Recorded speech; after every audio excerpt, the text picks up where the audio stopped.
Hello everybody and welcome back to Encounter Roleplay. My name is Will, I'm a D&D sex icon, and I'm back today with yet another episode of Waterdeep Dragon Heist. We've got the cast and crew back with us today, so let's get into it, my friends. Let's figure out who we are, and of course, who we're playing. We have Grimjack21502 and a DMC. Greg, how's it going, my friend? It's going well. It's Monday, but as well as can be expected, it's only going to get better from here as we dive into the City of Splendors, the city that never stops, the city in the Forgotten Realms, and here on Encounter Roleplay as we take another adventure and see how much further into Waterdeep Dragon Heist we can go. Let's get started. Hell yeah. And of course we have Pip with us tonight. Pip, how's it going? Hi, everything's going well, thank you. How you guys all doing? You good? Pretty good. Pretty good. Good. I'm excited to be back. I love the show so much, and I'm really excited to get back into playing some more Morrowind. Awesome stuff. Great stuff. And of course we have Myth-O-Matic back with us tonight. Myth, how's it going, my friend? It's going well. I'm super hyped to be back. It's going to be a good week. It's going to be a good adventure. I don't know what happened last time, but I'm excited to be filled in and probably screw up anybody's plans, considering Edmure and the drug addict, blood hunter, mutant, I think we're doing the mutant subclass. Anyway, he's going to be back, and he's probably going to be the fool of the streets again and probably screw up everything. So I can't wait, and happy to be here. Great stuff. And last but not least, we have OMG Vandy. Vandy, how is it going tonight? It's going well. And you know what? I can't find a better way to start off my Monday. So can't wait to be playing Ruva, the Tabaxi Barbarian again.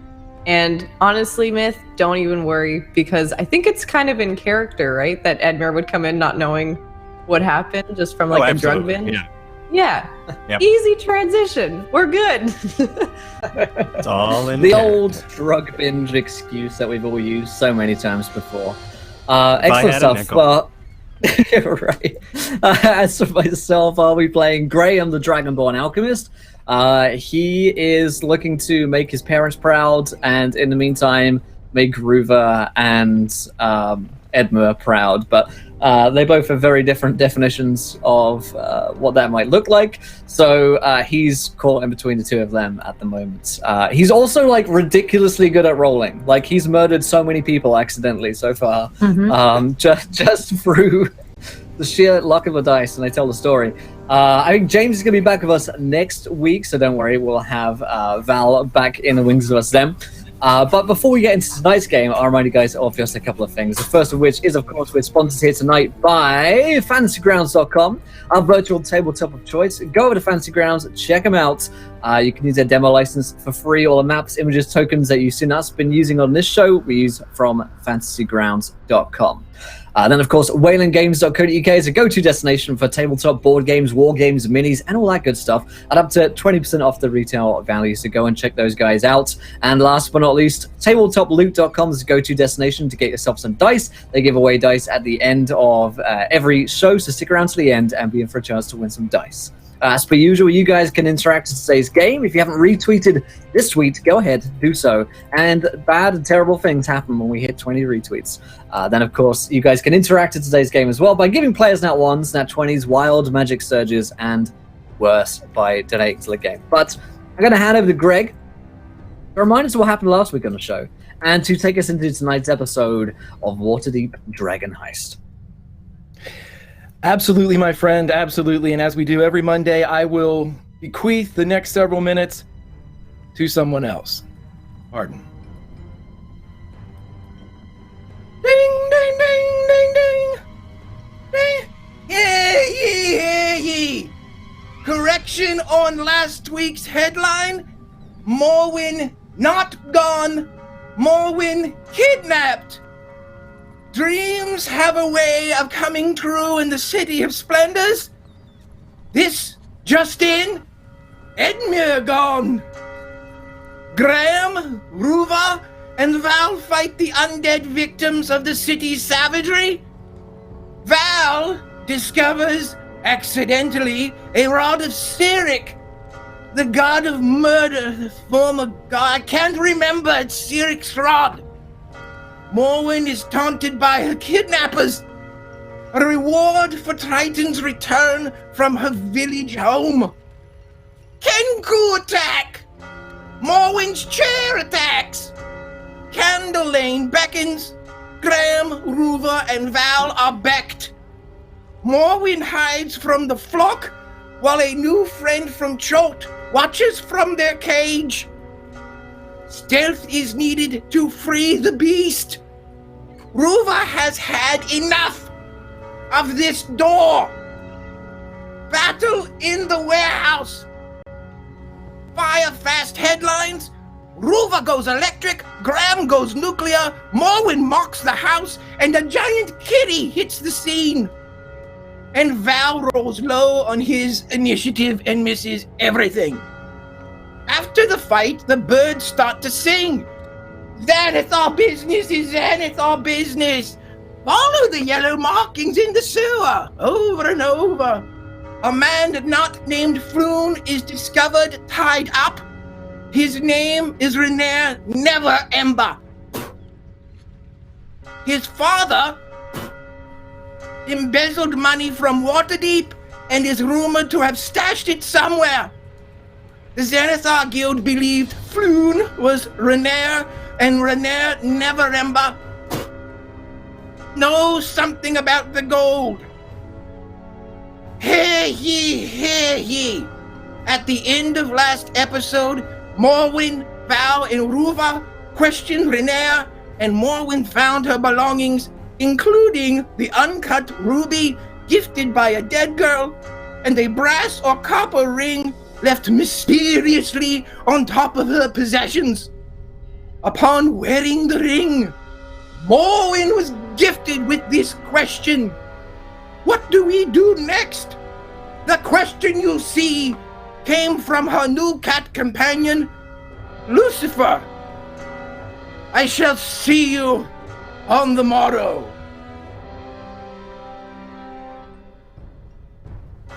I almost passed out about the third one down because I had not prepped for that breathing. Oh no.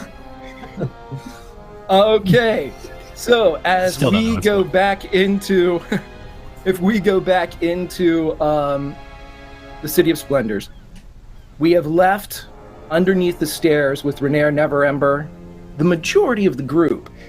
However, there is one member of the group that did not make it to the warehouse, and this member was mysteriously absent ever since they started their trek following the dwarven necromancer, following the mail-plated figure through the alley, and did battle with the skeletons. It seems as if at that very moment when wish became want, needs became many, the man known as Edmure was nowhere to be found. So we will go back to go forward. As Edmure, you are leaving, and as you leave the Skewer Dragon, you are pulled into an alleyway. Ruva, Val, and your ward Graham go ahead without noticing. As you turn around, as you turn around, you see nothing, but you, without the need of a roll, know that there is a presence there, as it's not making any, it's not trying to be quiet as you hear a heavy as standing water splashes, as giant invisible feet crunch through this alleyway, blocking you off from the main street where the Skewered Dragon lies, where your friends lie, or perhaps just where your ward lies. But now what is seen, and what is very visible, are 3 gnomes, dressed in the same cut and style of suit, but each suit, while complementary in color, are not uniform in color, where a burgundy vest might be a burgundy jacket on one of them, a blue shirt might be a blue vest on the other.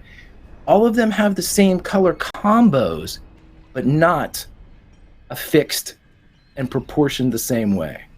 One of them has red hair, one of them has black hair, one of them has blonde hair, and again, they all have identical goatees. The black-haired fellow in the middle speaks. interesting fellow. Edmure, is it? Yeah, that's me. Who's asking? The red-headed figure speaks up. We've heard you destroyed a ghost and met a dark elf and are working for Volothamp Gedam. Is that true, Edmure? Yeah. I mean, money's money, and the employment is kind of up in the air. The blonde one says, yes, we are in a bit of a recession. So, you asked and we are very rude. My name is Thom. This is Richard, and that, he indicates the redhead, is Harold. You are mentioning an occupation, and you seem to be in want of either money, or employment, or a snoot full of something? Yeah. Would you like to work for us? That depends. I mean, I try to. Yeah, I could probably do that. Depending if you're saying there is, if you do have snoot, I'll Oh, yeah. We do indeed. So, that's very good then. Would you like to know? Would you like to know what you're doing, Mr. Edmure? Are you an equal opportunity addict? I'll gladly let you know that I'm an equal opportunity employee. I will get what needs to be done for the payment of whatever it can be towards the interest of me. As long as I can get it done when I'm working on other things. I'm more freelance. You know what I mean? Huh? It's like he's trying he's trying to rub up with them, but he's not really making a coherent thought. Very well. Well, the one in the middle, the dark-haired one, produces what looks like an oval-shaped rock. Have you ever seen one of these before, Edmure? You can roll an Arcana check for me. Yeah. That's a rock. Yeah, I'll do that. What is my Arcana?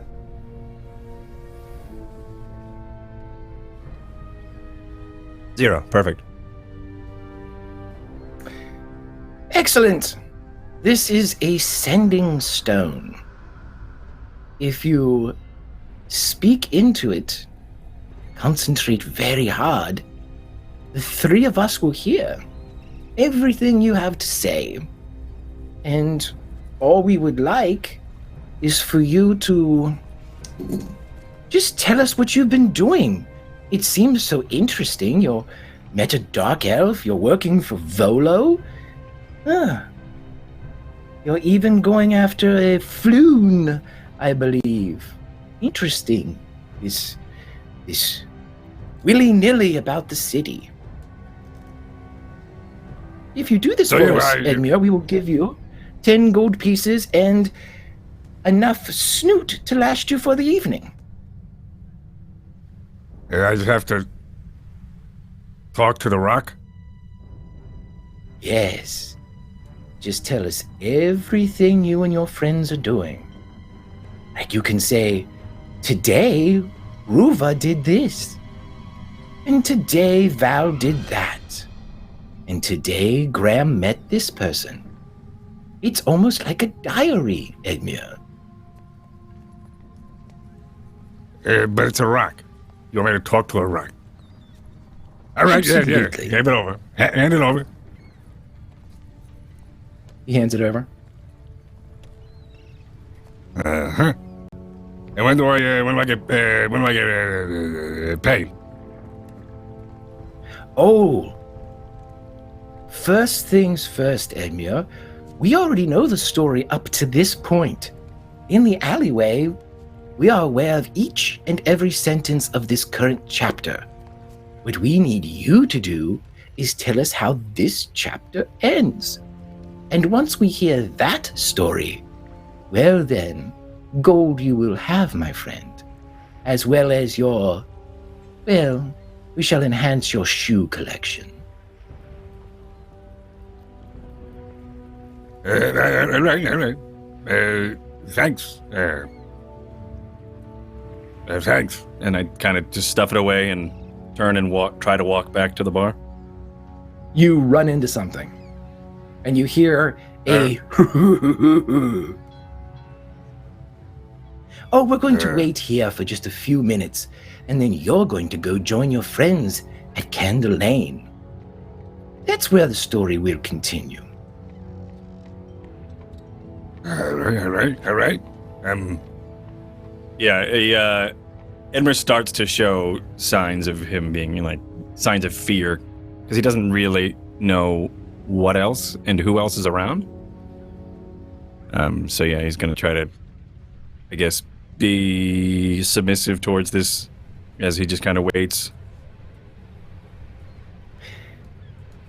The redhead who has said little, indicates the side of the alleyway where there's about half an inch of fetid, some kind of pooled water. And he says, "Have a seat, Edmure."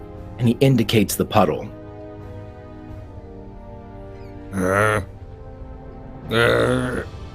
he kind of like feels around the puddle, expecting something to be there. It's just a puddle. Have a seat. I'll stand. Will you? Again, you hear the from behind you. All right.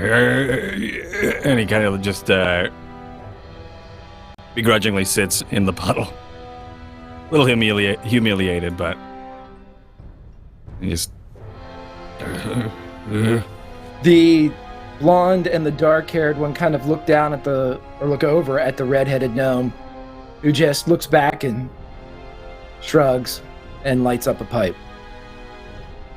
And as Edmure is put in his place by his new employers, we will swing back a short distance through the dock ward until we get to Candle Lane and a warehouse and the rest of the party. We're going to go straight to Morwen as Morwen, Lucy Fur, the cat, with their large jowls and puffed out whiskers and their ears that are very lynxian that sprout and flow with this tufts of hair. The black and white massive cat, easily the size of a pony, looks at you and says, "What do we do next?"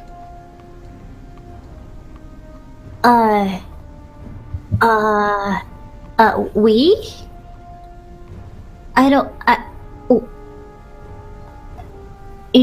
You wanna come with us? I don't want to stay here. Don't you have a home? It's over the water. I don't think I can swim. I guess you could come with Can us. you take me home? Maybe. I've never really been across the water. I only came here, but if I got here, maybe we can get you there. What He kind of sniffs place again is it? He sniffs again at your arms, Morwen. You smell like a good swimmer. Yeah, I'm a fish. Well, no, okay, I'm not a fish. Don't no, I'm not a fish. No, hey, I'm not a fish. I'm a triton. We're kind of like fish, but better in every respect ever, except tastiness. Like tastiness down, way down. Oh boy, like so far down. Okay. Did we hear her just talking? You hear her side of the conversation, and you just hear like grunts and purrs and like kind of like a bubbly growl coming from the cat. Just like just it sounds like she's holding, like it'll make a noise and then she'll answer and it'll make a noise, but you don't hear any type of any response from the cat. Morwen, are you talking to the cat? Yeah, can't you hear? Hey, kitty cat, do you have a name, Sweet Pea? Did that chair hit your head? Yes, but that's not important right now. I want to know what the cat's name is. Give me a second. Then I can introduce the cat to the rest of the group and we can all go on adventures together and it'll be wonderful. Just give me a second. That sounds like the greatest thing ever. Do that. Right? Kitty cat, do you have a name?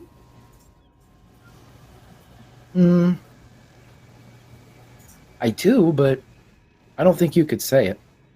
Oh, okay. What's the closest you think I could say?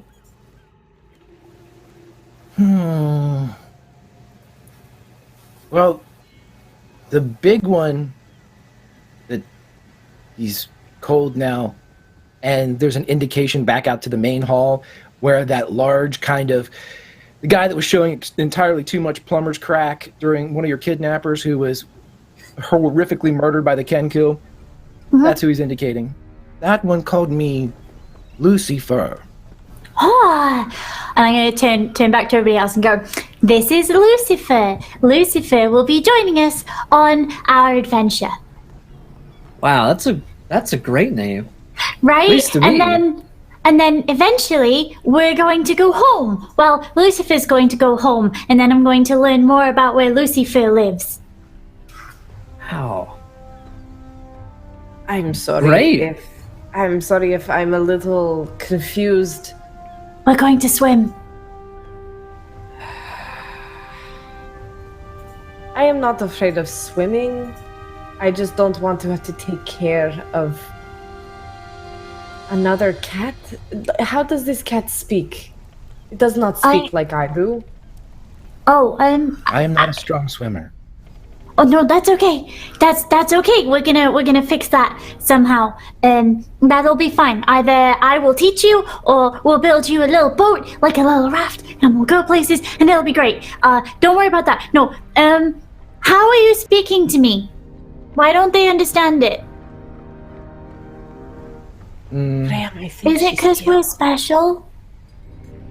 It's because we're special, right? Yep. Okay, so the cat says, Lucifer says that it's because we have a special bond now. Oh, wow. Now, How- I wish I had a special bond. I mean, you can understand me Anyway. perfectly fine. That means we got a special bond, and that's good. So let's go on adventures with a giant cat and find Floop-de-doop that you were looking for. Yes! Great. Oh, yeah, that was a thing. Yeah, that guy, Floon. Floop-de, yes. At this point, yeah. Renair Neverember, who's sitting there watching this entire exchange, says, "Yes, Floon, my friend, Oh, yeah. going to Yes. help me find him, correct?" Well, yeah, I mean, if you know where he is, because that would make it a lot easier. I don't know where they would have taken him. I was tied up They're- and gagged in They will have closet. taken him into the sewer. We can follow the yellow blinds in the sewers, and that's where they'll have taken him. Yellow Brick Road. The That's sewer, our business. will they go? What, they said about a boat? Maybe they're going down to the docks. to take him away. No. Well, I think it was just me they were going to take away, Graham. Oh, Why did they want Okay. to take you away? Because because I shouldn't be here. And where should you be, little fish? There's a reef that I come from. It's nice. The people are friendly for Triton. It's good. But it's So not. you ran away from home. Now's not the time. I feel like now's not the time for that. Look, we'll deal with me being kidnapped another time. That's another thing to worry about. For now, we need to find Floop. And Fine. I'm I'm all sorry. for it. But we really shouldn't go too much further without Uncle Edmure, because if we go down into the sewers, then he might get lost again. Oh, Uncle Edmure, did he find some shoes, do you think? Probably. He's very good at finding them. He I really loses them a hope lot, he though. does. Yeah, I feel that. Okay, well, maybe we could head back and see if he's here. And then down into the sewer. Oh, Lucy, are you gonna be okay? Lucifer, are you gonna be okay in the sewer? What's a sewer? Good! It's gonna be an adventure for all of us.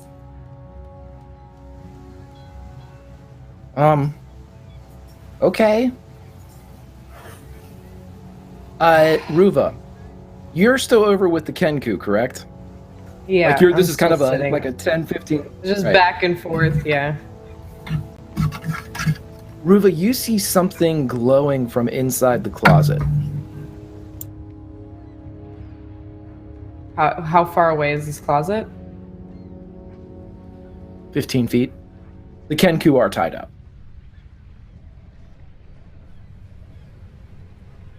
I'm just gonna look at the Kenku and say, stay. And then I'll get up and go over to the closet and open it up. When you look down, you see Morwen's belongings that are still there. And you see a brilliant red ruby that seems to be emitting some type of inner light. It looks to be perfectly cut, as if a jeweler had spent not just a fortune, but a lot of time to make it perfect. I'm gonna pick it up before saying anything. And it does, it's glowing on its own? It's almost tough for you to look at. Like, as you're kind of holding it, there's a brilliance coming off of it that no one else sees. I'm gonna turn to Morwen and say, is this why they want you back? Oh, so do I have the uncut one? Or is it... You see her holding the uncut ruby. Okay. Oh, no, so, there was a lady, and she died. And when she died, she gave me that.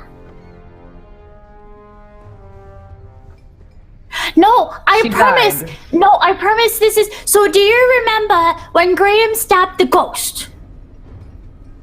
Yes, I remember I when sure Graham do. stabbed the ghost. Yeah. Okay. So just before that happened, a lady, she came to me and I couldn't... There was an arrow. I couldn't stop it. And she gave me that. I think it could be something really nice with some wood put into it. You're telling me when we were fighting the ghost... No, before you fought the ghost. Just before, like in the panic and the How did we arrows and not see this woman? she was lying. I put her on the ground right next to me. She ran. They all ran. She was just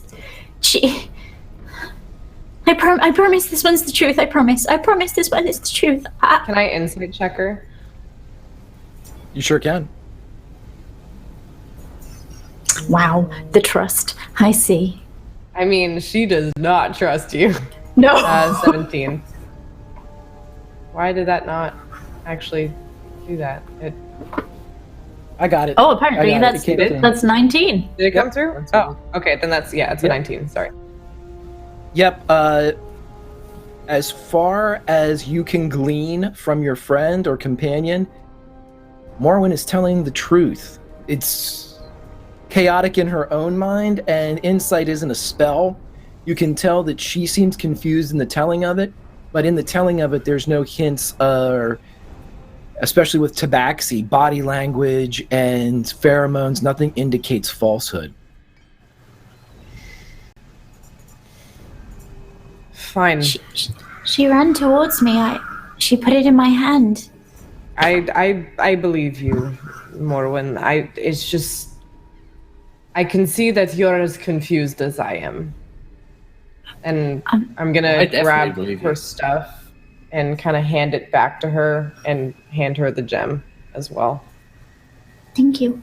As you're handing the gem back and its brilliance is continuing to kind of leak through your fingers, casting the hair on your hands into an almost crimson illumination as it goes to the translucent follicles. And as you're holding it and as you're putting it out towards Morwen, you see something moving in it. Okay, I'm just going to snatch it back real quick. What? Can I see? Did it just, was it just like a shadow, or is there actually something in it? You'd have to look. I'm going to look. Okie dokie. Just to see, roll me an investigate here as you kind of bring this up to you. Ooh. River, it's just a diamond. I don't understand. Okay. No, something moved. Ruva, as you bring this perfectly cut ruby up to your eye, where everybody else, where Val and Graham and Morwen, see a ruby that has potential, but is still surrounded by the sediment of mining, you take this perfect, exquisite gem up to your eye, and I'd like everybody else to take off their headphones. Ooh. Oh, secrets! All right, I'm ready to write it down. Okay, so Ruva, as you bring this gem up to your eye, you see movement. You see figures dancing through this crimson, this solid mass, but dancing as if it's gas or fluid. And as you bring it closer to inspect it, it comes into further and further focus. And as you bring it almost directly against your eye, you're somewhere else. You're beneath. Oh, shit. You're in the caves of some subterranean world. It could be Waterdeep. It could be someplace completely different. There's no point of reference. There's no horizon. There's no mountains. There's no stars. You are underground.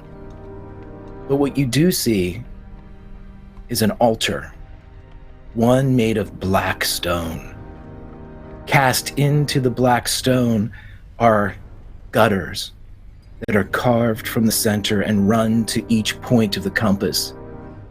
And on top of the black stone slab is a young teenage girl, dressed in white and utterly terrified. And above her is a beautiful man, dressed in exquisite wardrobe.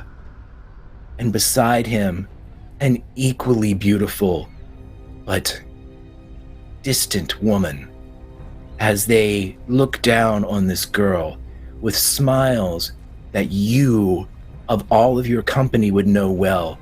You who are Tabaxi, who have been bred or been around the areas of the wild for longer than some of the more civilized races.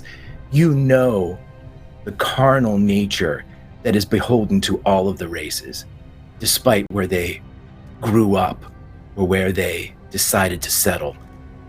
And you see the sinister sneer on both of their faces as the man produces a wickedly curved blade. And as he hands it to his wife, you don't know how you know that. She takes it, runs her tongue down the blade as you see blood appear on both the metal and on her lips. Ah, for our Lord. And the man turns and looks and bows. Yes, for our Lord. And she drives the knife into the center of the chest of the girl as the girl's eyes go now wide with terror and pain. And you gasp, Ruva, though it does not sound like you.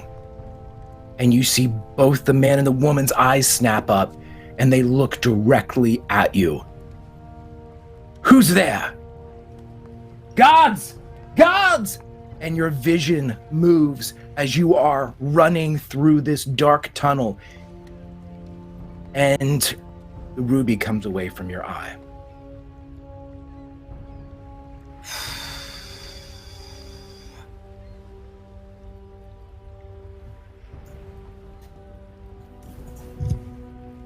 You That was all terrifying. see... Okay. Yeah. So, All Correct right. face. You all see Ruva bring this ruby up to her eye and look at it as a jeweler without a loop would kind of investigate it. And she brings it up, freezes for 20, 30 seconds. And then Ruva, what do you do? I'll probably just like stumble backward, throwing it kind of in front of me. Ah! Ugh. Whoa, Ruva! What happened? Everything okay? I saw something. In the gem. That is no ordinary gem. That is something else. Oh, I'm just gonna sit down. Ruva, Well, if it's something else, we shouldn't just leave it here. I'm gonna walk over. Hi, everyone. And I'm gonna kneel down, pick up the gem, look at it. I'll bet it seems normal to me, and I'll just... No, don't look at it that close. All right. Into the bag it goes. We shouldn't... If it's a problem, we shouldn't let it get into the wrong hands. And I'll pocket it. or we should hand it off to somebody who can deal with the problem, whichever. Ruva, are you okay? A mage at Blackstaff Tower, maybe, if it's some kind of arcane artifact. I don't know what that is. Do they have books? I like books. I can only assume so. Never been myself. Not much talent for magic, personally. Hmm. Well, Me it too. is magic. Of some sort. Some kind of scrying demonic thing. I'm gonna lean over Yeah. towards Morwen and just whisper to her alone. We trust Ruva, right? She's not just pulling our leg on this one. This is a big deal. Nuh-uh, she's been, good. Good. Up Then all that until now, still she's stands. been stable. Well, when we find Floon and all this is taken care of, maybe we'll take a trip over to Blackstaff Tower and see if the mages there have anything to say about it. Till then, lives in my pocket. Make sure it Okay. doesn't go anywhere then. If it's that... River, are you okay? There was a girl Girl. on an What? altar. And I saw her die. That doesn't Oh. leave your pocket, and I guess... That's not... I'm sorry, I didn't know. Something is You gotta- happening in this city, and I don't like it. And there's Gotta too stop much that from blood happening. going on. Too much blood being spilled. And why would they want an innocent child?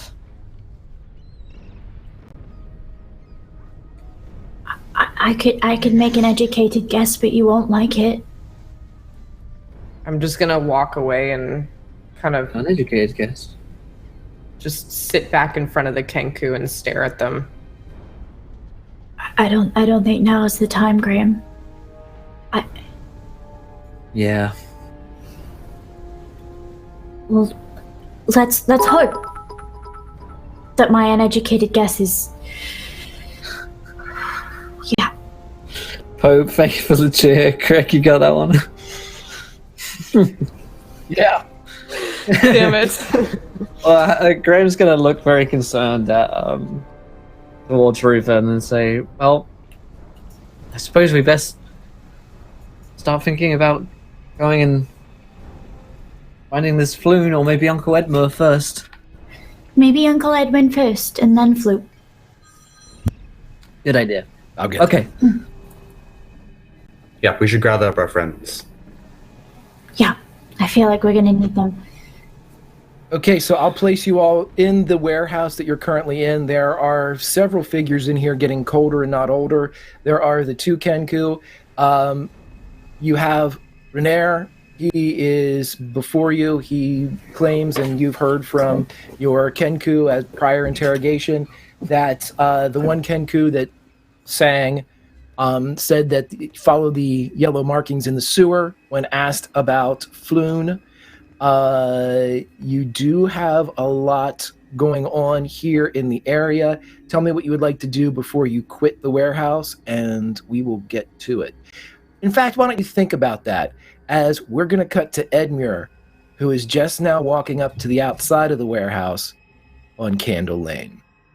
Edmure, as you walk up to this warehouse, you see that the door of this house has been blown off, not entirely off its hinges, but definitely warped as some great force has thundered open the portal. As you're kind of looking and seeing inside, Candle Lane, it's one lone candle illuminating you as you stand there. And without the need for a perception or an investigation check, you see a Kenku in a long, we'll call it a trench coat, and several members of the City Watch headed towards the warehouse. Yes.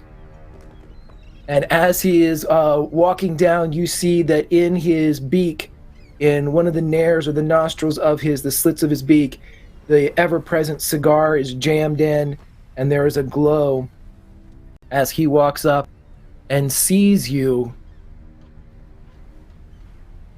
and motions you towards the warehouse. Right. And I kind of like bow, a little confused. And I kind of like hold the stone in my pocket. I don't really bring it out yet. Actually, yeah, when I head inside, I kind of like palm it and bring it to my face, kind of as if it was a recorder. I'm entering the candle warehouse now. There was a Kenku outside. It's dark. And, more soon. And I gotta put it back in the pocket. As you say this, you hear in your head, "We're still watching you. Tell us whenever. Just fine." As you walk in, the rest of you would see Edmure come into the warehouse. Edmure, you would see an array of bodies, a pile of ash that used to be a body, or used to be a Kenku, and you would see your friend standing with a man that you do not know, and a large, great, pony-sized cat with black and white fur, a white stripe going down its face, and plumes coming out in a tuft of 4 points. The rest of you would see your friend Edmure, followed by Inspector Roscrow and the City Watch. As the Kenku comes in. Hey, how you doing, Graham? How are you? How's everything? Everybody good? Everybody good? Uncomfortably. Looks like. Well, Edmure, you've made some friends. Edmure, you have some shoes. Officer, it's not what it looks like. I do. I do have shoes. Yep. Everything seems to be good.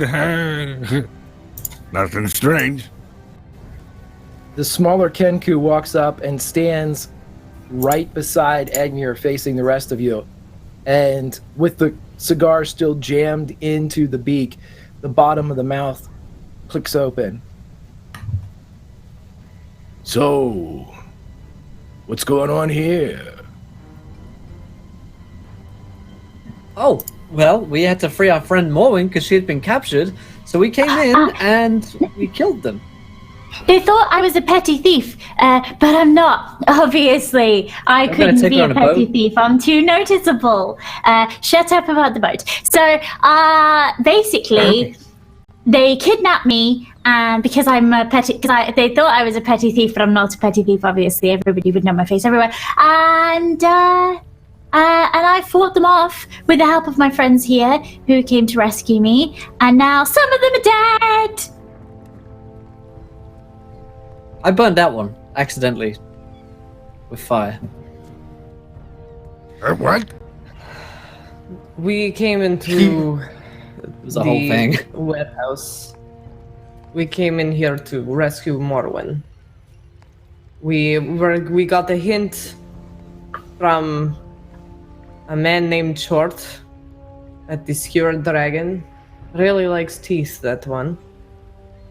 And we came here to get Morwen, found bodies on floor, and these two bird people, among others. He takes slight offense at that. Oh, no offense. But they were picking amongst the dead. And they tried to fight us, which was big mistake, because big other cat came out. His Oh, cigar glows as he inhales, and you see him exhale through the opposite nostril as the smoke billows out, and his mouth clicks open again.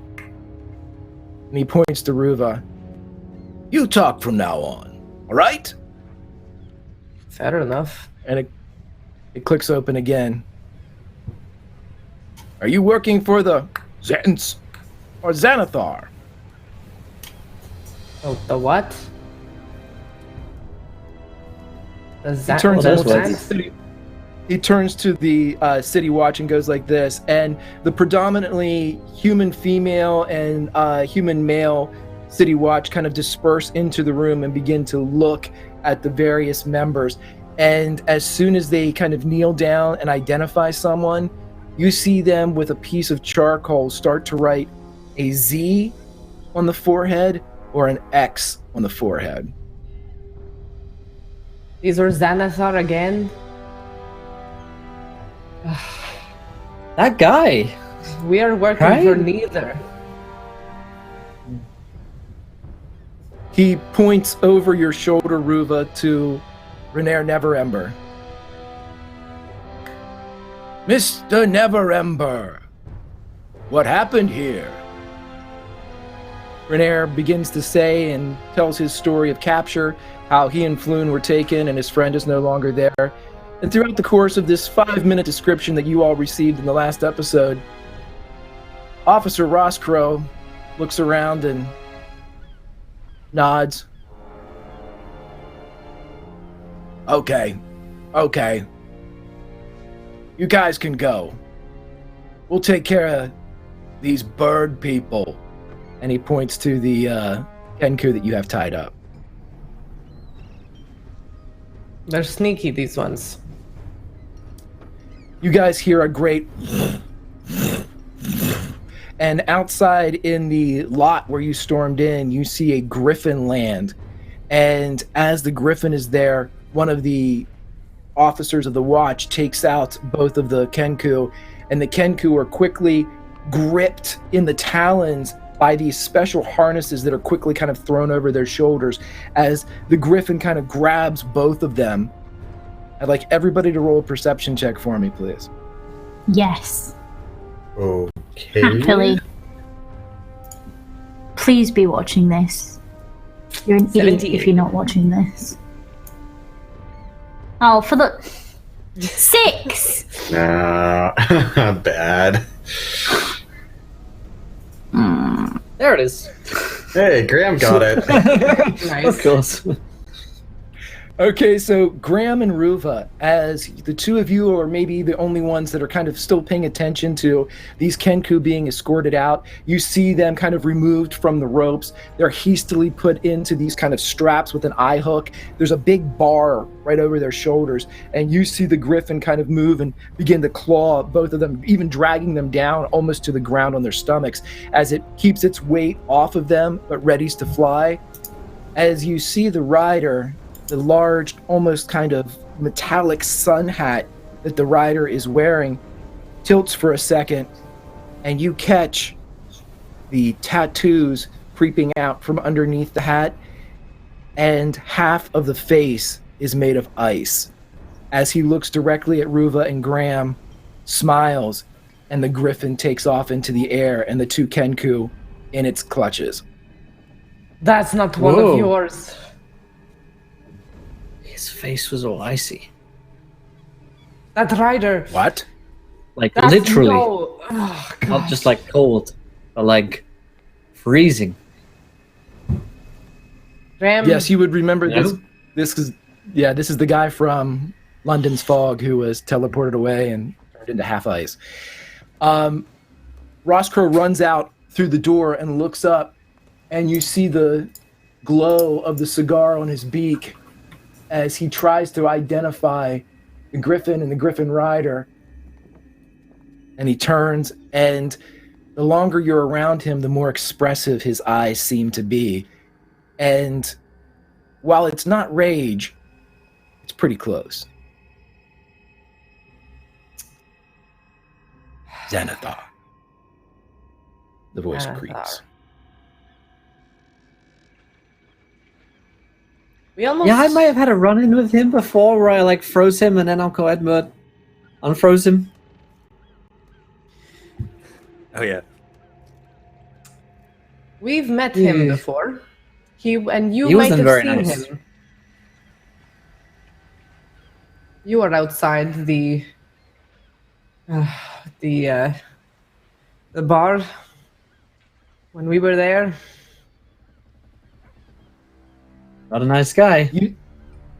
You see him touch an amulet around his neck, and he spins something on it, which produces a soft purple glow.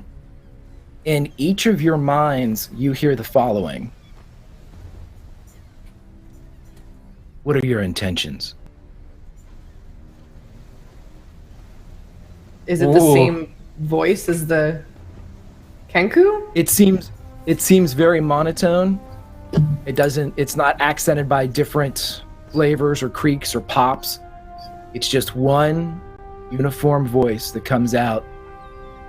But his lips aren't moving, his vocal cords aren't articulating, and you hear it directly in your mind. It is not traveling through the air. It's a nice trick you've got there.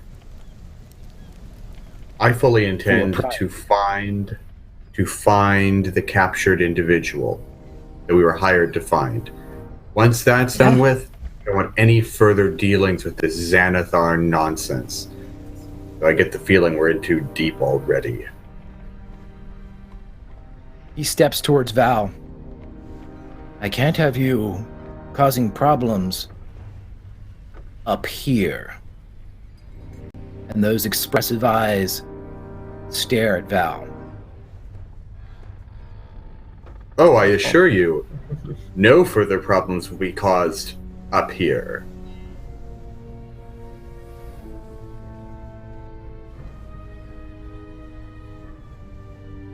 I don't know He what reaches we're talking into- about, but I don't want any trouble. Anywhere. He reaches into his Ken coat and he pulls out his No. list of. It looks like a formal documents. It has several. If someone was going to be issued a citation in the City of Splendors, some of you may have received one in the past.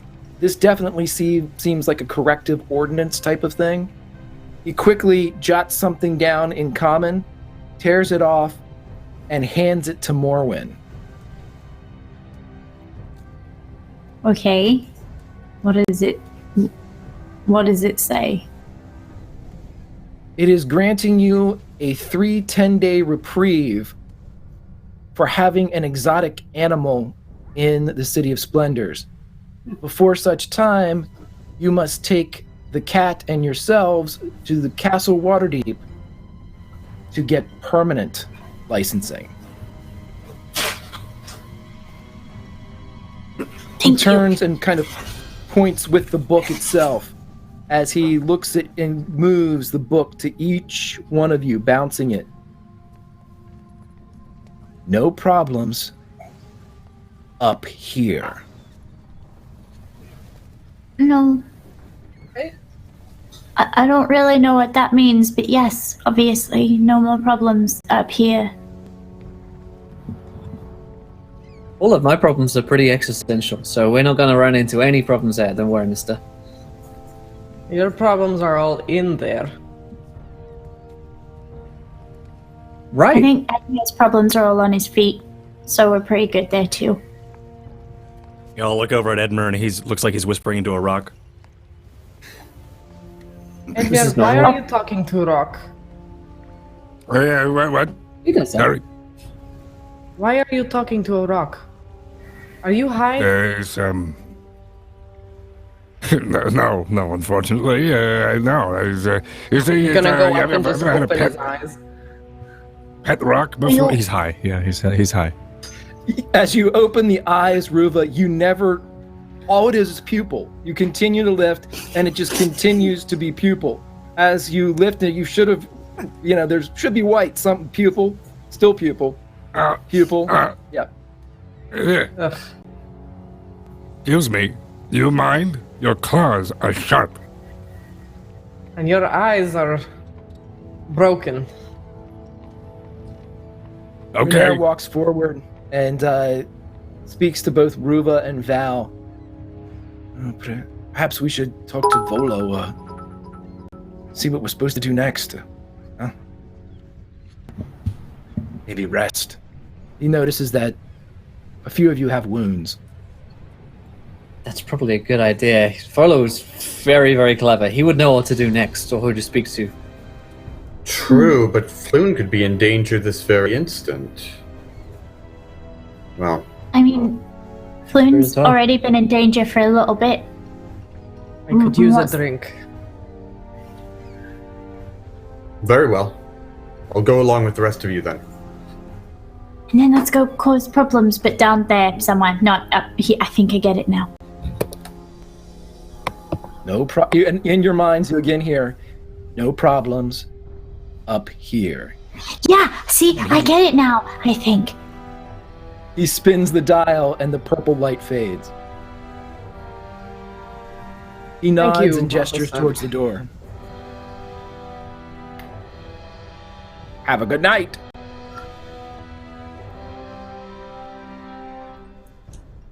Okay. He was nice. If a little weird. Okay, so Volo? Go find him? Back to London's fog then. Yeah. Yeah, sounds about right. And now, well, we're on our way. What the hell is going on? So Is Renee still basically, Couldn't tell you. I have a cat now. I see that. We have Yeah, found No, cats. that was the only important bit. Let's go. Okay, all right. You guys make it back to London's fog without Darwin any type has a of cat. activity. It is getting into the evening. The only problem is when you're walking up, the main artery of the town of Dragon Way, and as you're going north towards the London's fog, in a city known as the City of Splendors, where magic and giant colossi creatures are commonplace and griffin riders flying overhead are ignored because they are as common as the day rising and the sun setting. More than a few pair of eyes follow Morwen and Lucifer as this great cat, one that's probably only seen either in exotic zoos for the rich or in pictures or representations that are probably off in their depictions. Here's a beast from the deepest parts of Chult padding through the streets of Waterdeep. And Morwen, during the entire walk, you would just constantly hear coming from Lucifer, this place smells strange. Really strange, like, nope, like, nope, like, you can tell that it's just different scents that are hitting this as it can't make a decision. At this moment, it smells something different. And it smells like, nope, just all the way up. Yeah. Every time Lucifer goes through, it smells like, nope, I'm gonna go, yeah, I get you. Yep, I'm with you. Yep. And if a cat could do this, it's doing it the whole way. Like 90% of what it's smelling, it's awful. And the other 10% confuses it. So it's just really it's confused and irritated a bit by the time you guys walk into London's fog. However, as soon as you do go into the doors and the cleansing, purifying smell of the coffee bean and the tea leaf waft over the cat, you see it immediately go, tea. It smells like a tea. It smells like tea leaf. Tea. It smells like tea. Yeah, tea is great. I'm right with you. Tea. It smells like tea. Do you need one? Do you drink tea? I didn't know you could drink a leaf. I don't. What do you? Okay. So what we'll do is, do you drink out of like a bowl, or do you hold things, or I don't know. I drink out of rivers. Okay, great. So I'm gonna bring you a small round river, a normal one, and then I'm gonna bring you a leaf flavored one, and then I'm gonna bring you a bean flavored one, and we're gonna see which one you like best. Okay. When you bring them back and set them down, Lucifer looks down, looks up, and goes, "These aren't rivers; these are bowls." Oh, okay. Oh, look. I asked you if you drank out of bowls, and you said you drank out of rivers. I don't know how much you know. I'm really sorry, but yes, they're bowls. Do you drink out of these? I can, sure. Okay, is there something you'd rather drink out of? Like, No. And Lucifer goes down and starts drinking. It's like water, tea, coffee, water, tea, water, tea, water, tea, coffee. Like it just, it's almost like a xylophone of liquid in gestation. As that very big mess is happening on the floor of the London's fog, Gordon is kind of looking at this cat, and the bipedal lizard that is constantly smoking on the table cracks an eye and looks over the side at this massive cat that is down kind of on all fours, laying there, still almost level with the bar as it's lapping. As soon as the cat comes in, the three patrons who are busy working on screenplays and plays and different musicals quickly close it and close their notebooks that they're using, and they go quickly back to university, decidedly not interested in the real experiences of Waterdeep. You all are back at London's fog, and Volo is nowhere to be found, nor is Jonesy the owner. However, if you care to do so, we can take a long rest here, and when you wake up, you will be second level. So let's level up, everyone, and we are going to roll some hit points live. So go ahead and one's incoming. I'm going to be multi-classing. Yep, and that's what we're going to do too.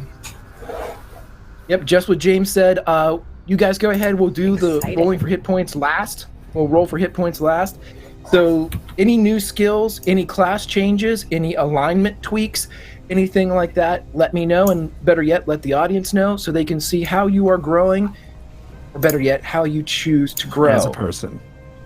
As a human. As a person. I get ready. And at the end of all of this, we are going to roll for hit points, and we are going to use the Mercer mandate, where if you roll a 1, you get to re-roll. Nice. This. I like the Mercer mandate. Yeah, I will undoubtedly roll a 1. Like, undoubtedly. Oh, I get cool stuff. Yeah. Bards are great. Yeah. Well, I'm excited. I've never played a bard before, so I'm excited. They just get better and better and better. Hey, full health me. Good. Well, that makes me a little less easy to kill. And I think I get some spell choices here as well, my alchemical formulas. Let's go see. Yes, I get an extra first level spell to choose, and I think I have in mind a spell that I want. And I want animal friendship, because over the course of this break while we're in a tavern, Graham is going to be trying to connect with Lucifer and figuring out the best way to be able to communicate and get Lucifer on his side. So that's the spell I'm going to take for my first level, because Graham doesn't think these things through. He's not trying to power up to anything particular. Just wants to be able to speak to cats. With those rolls, what is he? He doesn't have to fear anything. The city is true, yeah. Okay, so animal friendship for Graham. Yeah, I'm going to add that spell in on Fantasy Grounds as well. Yeah. While I'm here, I did the other ones in as well. Yeah. Rage. What are you multi-classing into, James? I am a monk right now, and I'm going to multi-class into fighter. And so that means my level up is pretty easy, and I think I'm going to be fighter all the rest of the way. The whole idea for Val is that he's not like a monk ascetic or anything like that. He's more of a street brawler who uses fists and is generally tough and beefy. So this first level of fighter is actually really easy for me. I get a fighting style, which I think is going to be. It's either going to be archery or defense. Defense would give me an extra point of AC while I'm armored, so I might pick up some leather armor to make that happen. Or I've got these darts, and archery would give me a little bit of a boost on that. I'm waffling back and forth between it. Nice. All right. Oh, and I get second wind, so I'm a little bit tougher to kill. That's fun. Good. Nice. Yeah. Yeah. I have. Yeah, the barbarian leveling to level 2 is really easy. Same amount of rages and rage damage, but I just get reckless attack and danger sense, and it's really simple. Right. Nice. Good. Yeah. I get jack of all trades, so half my proficiency bonus rounded down to any ability check you make that doesn't already include my proficiency bonus. And apparently I also get Song of Rest, which unfortunately for this slot means that I use soothing music to make them feel better. My idea of soothing music is probably not going to be the same as everybody else's. So I'm slightly concerned about that. But yeah, that should be great. You get an extra 1d6 on a short rest. Nice. Nice. I love that. Yeah. Oh, and I gotta roll my health. Oh, yeah, I was need to roll gonna hit say. points. Yeah, wait, I'm gonna- hold on Yeah, I one got sec. 4 We'll on do that. that. Oh, We'll do them all Okay. together at the end. Okay. Yeah, we'll do them all together as we bust through them. Cool. Okay, And then what's the last one for? Yeah, myth.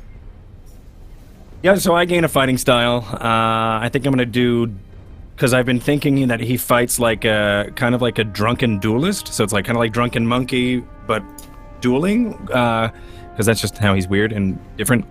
So with that, I gain a +2 bonus damage with rolls with my weapon, and I also gain a blood maledict, which I can gain 1 blood curse, and I can get another one. So I have 2 to pick from. Then I could swap those out at 5, 9, 13, 16, and 20. And these are curses I can use and inflict upon people. I could amplify them for more of a bonus if I want to take my blood right damage.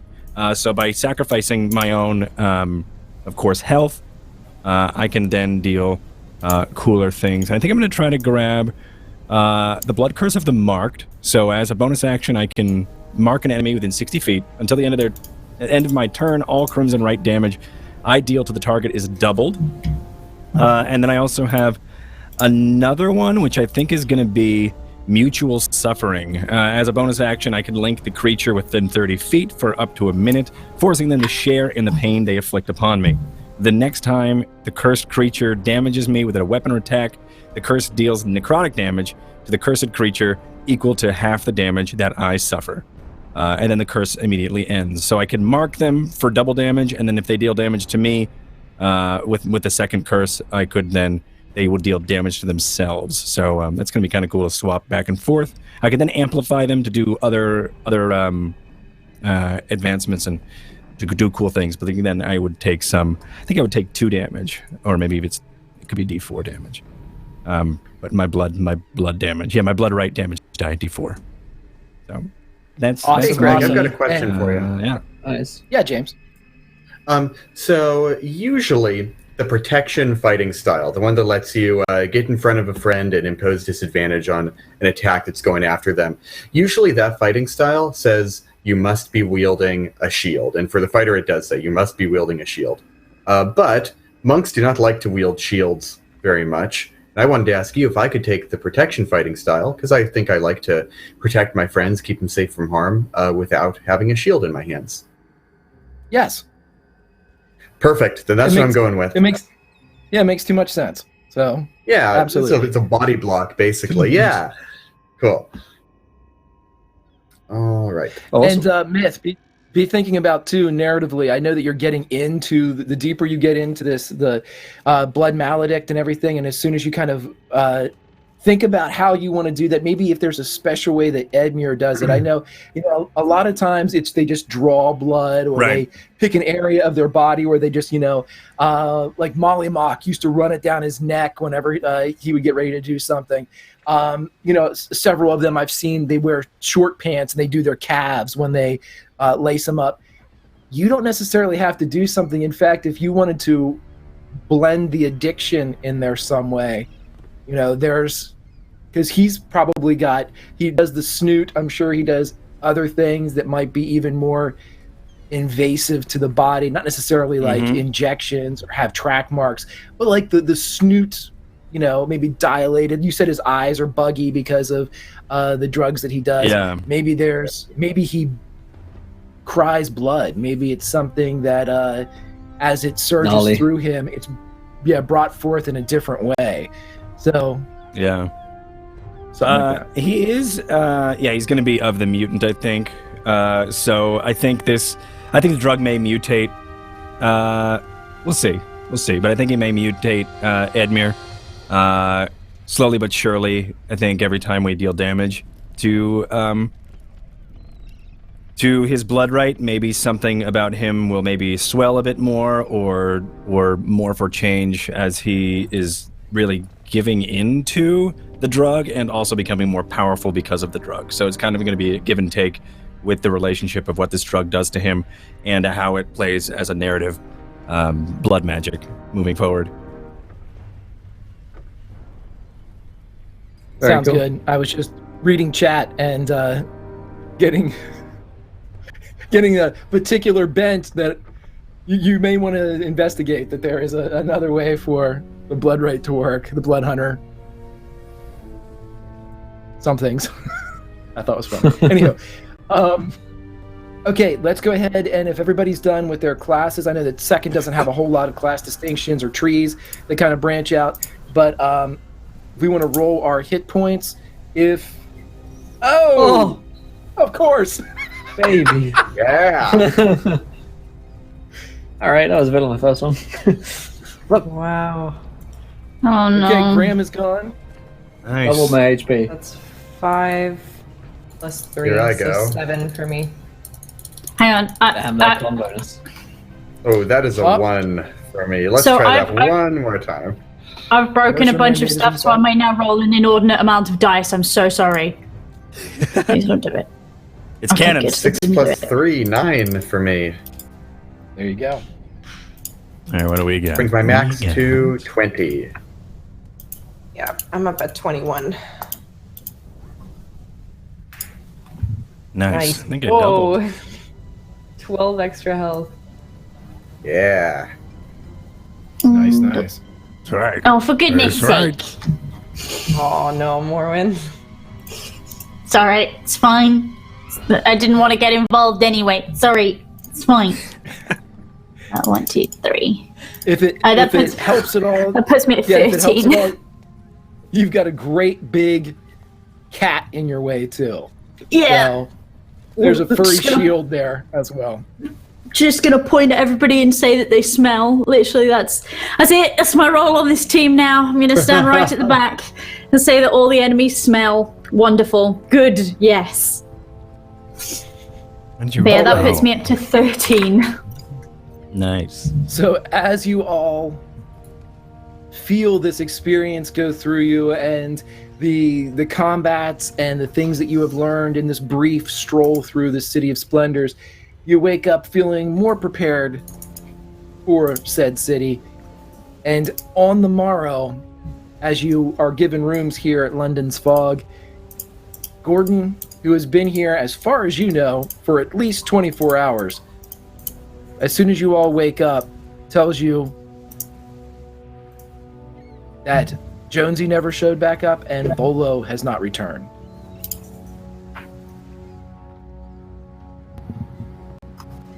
Volo isn't back? That's not good.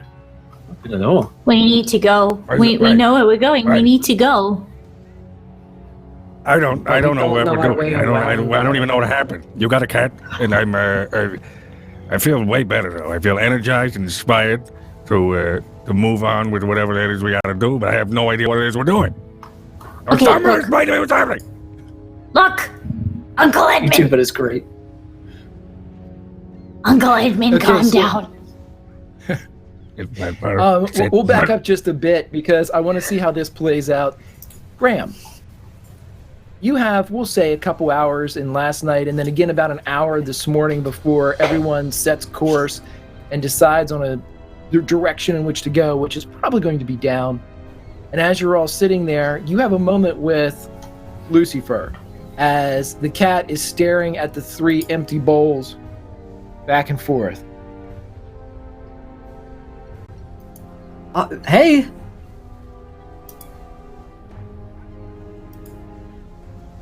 It looks at you. Wait. You can run me a wisdom saving throw DC 12. See if it wants to be my friend.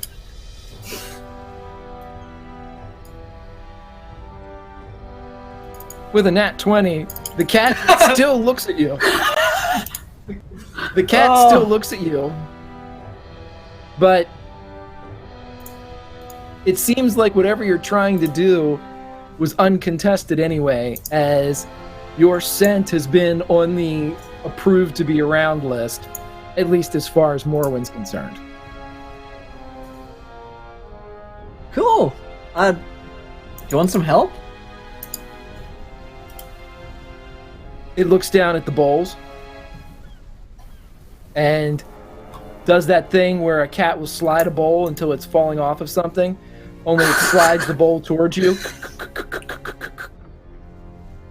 Oh, thanks. I just sit down on the floor. It hits the bowl and flips it up into the air, and it's empty. Oh. It stares at you. You want something else? I can get you something else. So go behind the bar. It watches you as you go. And I start pointing my finger towards all of the beverages on display. This one? This one? This one? Food? This one? It's just following your finger. It has absolutely no idea what you're saying, but I know what you want.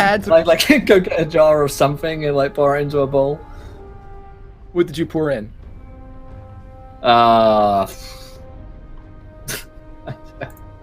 Probably coffee beans. Just Graham, I swear to God, if you poison my cat.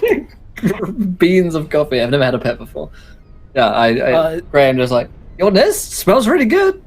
Keep you awake. The cat puts a tongue in, catches about 4 or 5 beans on the tongue as it pulls it in, immediately machine guns the beans out, one of them partially chewed, slaps the bowl as beans go flying everywhere, and it narrows its eyes a bit. What do cats want? Oh, maybe meat. And I go and I find some chicken or something. Gordon's like, you want that's this? my lunch. It's your, yeah. Grab it. You set it down and immediately tears into it, looks up at you, and the narrowed eyes lift slightly. Because your spell failed, roll me an animal handling check to see. We'll put it back in your hands, Graham. There we go. 19, no big deal. Right. Average roll for me. Lucifer looks up. It's got the, a little bit of the greasy kind of slickness as the chicken has been, bones and all, kind of just crunched up and swallowed. And if given like that almost like a coach nod, it looks at you. Despite your spell failing, it looks like Lucifer has accepted you a bit as someone that could possibly provide for them. This is basically what I did to make Ruva like me. It is true. Oh, hey guys! Look, me and Lucifer are friends. And the other thing that I wanted to go over before you all wake up, Ruva, you have a dream as you put your head to pillow that night. And as you close your eyes and awaken in that same tunnel, we'll let everybody listen in, you see that beautiful couple in front of you as they stand behind the now empty black altar. And as they stand there wearing different dress than what you saw them in before, but no less regal, no less fine, they look, and the man with the wicked curved blade now back in his possession gestures with it. You are not the one who watched us, yet now you know. And he walks down in front of you. I don't know what you're talking about. You see him reach forward, his fingers, the nails on them perfectly manicured, almost slick or shiny with some type of exterior polish, as he moves them against your cheek, which passes through either you or he insubstantial. You are not her, is she, dear? And the woman sweeps down, holding the dress out to either side to keep it from her feet. This act of physicality of holding her own dress seems odd, as you probably believe her to have someone do this for her in a different place. And she sweeps down, her cold face looking at you, expressionless, with no body to kill. There is no grin. No. She is different. The man looks back. What to do with you? What to do? What is your name? I just want to bare my fangs. I'm just gonna bare my fangs at them. Without teeth. a I need don't know for... what I'd look like. Yeah, you can absolutely snarl. You can, it's sinister when a tabaxi, And as you do this, legitimately mad, Ruva, without the need for an insight check, you see a wash of almost ecstasy go across the man's face as you are mere inches from him, though someone is insubstantial. Oh, my dear, I like this one. What is your name? Lioness. And he starts to walk around you very slowly as she moves and starts to kind of walk around you as well. Almost two hands of a clock, but instead of one moving with the hour and the minute, each of them move with the second as they beat around you. Yes, what is your name? Says the woman. I'll just stay silent. Am I bound? Like, do I feel like I'm bound or anything, or am I actually free? You feel as if you could move. Mm-hmm. Okay. I'm gonna wait until I can see them just in my peripheral vision, just walking behind me. Yeah, they seem to be moving in perfect lockstep. When one passes your right arm, the other disappears around your left. When one is directly in front of you, one is directly behind you. And every time they speak when they're behind you, it feels as if they've put their lips just against the hair on the back of your neck and are speaking into the neck or into the back of the ear. Come now. We can all be friends, lioness. Tell us your name. Do you worship Xanathar? The man starts to laugh as he looks over his shoulder, and you hear a slight, almost breathy chuckle from the woman. Is he worship Xanathar? Oh, no, lioness. As we are in a dream, you must always dream bigger.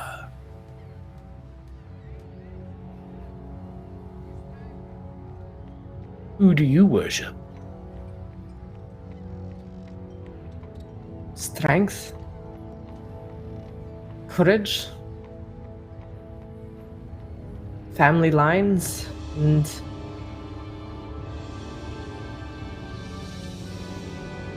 a tree. As the man disappears around your left arm, the woman appears at your right, still daintily carrying the long, full skirt that she has. And as she lifts it up, you worship lines of family. You can see her gaze go over your shoulder. Yes, dear, I do like this one. And she begins to move across your vision as well as they continue this circle. Again, the hands of a clock with you at their center. I've answered the question, now you must answer one of mine. The man appears again. Oh, yes. Ask away. Where is this place? What are we in? He extends his arms to either side. You are in a temple. A place This of looks like worship. no temple. This looks like no temple I've ever set foot in. Then let me be the first to welcome you. He disappears around your left arm as she appears around your right. Ruba's like visibly uncomfortable at this point. The woman gets to about your left shoulder, stops, and turns to face you, with the arm still up holding a skirt. And the man comes forward to her shoulder and joins her. Well, lioness, we both like you, and I am sure the one we worship will like you as well. Oh, I am certain of it. We shall see you soon in this city of splendors. I'm gonna like try to lunge with a claw out towards the man's throat. As you lunge and as your claws are getting close, you see him close his eyes and expose his neck. And again, you hear that breathy, almost exhalation of ecstasy as he... As your hands go through the throat. And Ruva, you wake up in London's fog.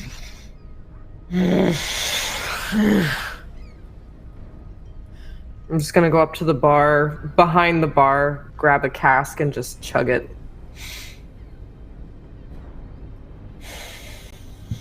When Ruva grabs a cask and chugs it, Graham, Lucifer looks at you, indicates what Ruva's drinking, and is like, Oh, Ruva.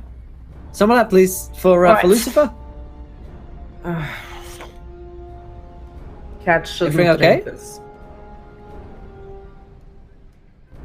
Just a nightmare. Oh, do you want me to sing you a lullaby? No, Graham, but thank you. This cat should not have meat or ale. Milk, maybe. Okay. This is what we feed our young. Is there milk behind the bar at all? Yeah, Gordon would be able to produce it for. They have milk for the coffee and the tea and things like that. So he's able to produce several bottles. He actually has. So I'll just grab one of the bottles and empty it into an empty bowl. There. See if your people are like my people.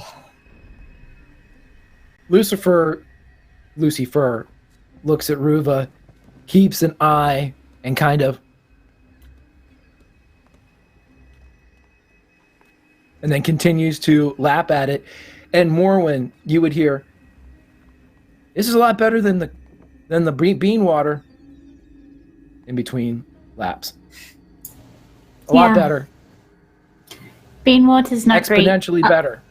Yeah, I like leaf water best, but you know, you can have milk water if you'd rather. Beef water's good. I don't like bean water. No, bean water's not great. I'm with you. This white water's great. Yeah. It's really good. Yeah. We'll see if we can Probably get you my that. favorite. Okay, we'll get you that. Look, I got it wrong. I'm sorry. I've never had a cat before. We don't have cats. We're fish people. I'm sorry. What's a cat? Anyway, it's bedtime. Does anybody need a lullaby? It's bedtime. Yep, me please. Oh, do you really?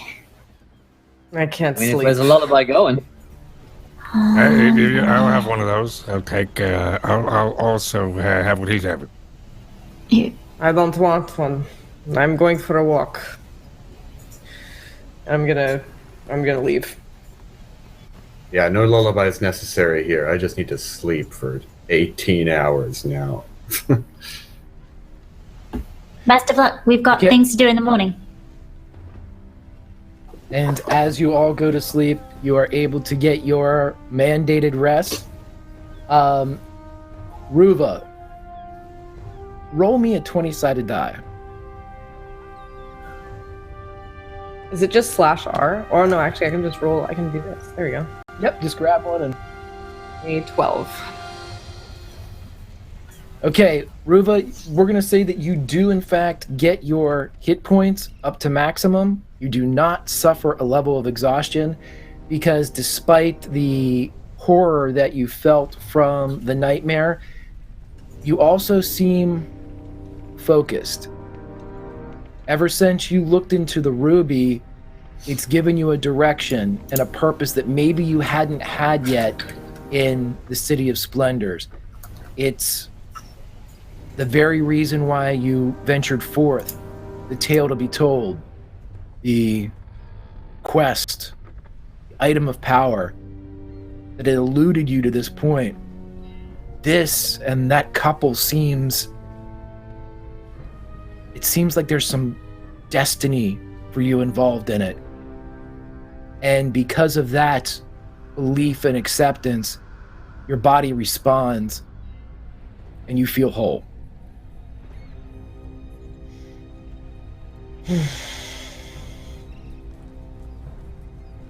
I am going to, just as they kind of, like after my nap, I'll kind of get up and go walk among the streets for a bit.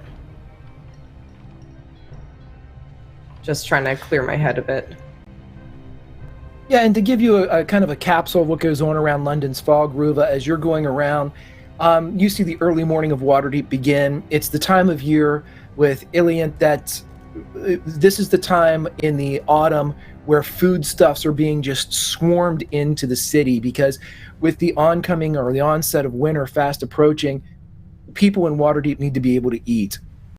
And throughout any time of the day, wagons are being brought in, but especially in the mornings, they're brought in to make sure that they don't kind of interfere with the regular occupational traffic that's going through.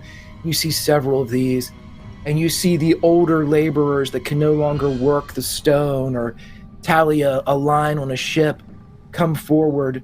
Old dwarves and old humans, men, female, non-binary, all come down into this one area that is a an empty lot for all intents and purposes.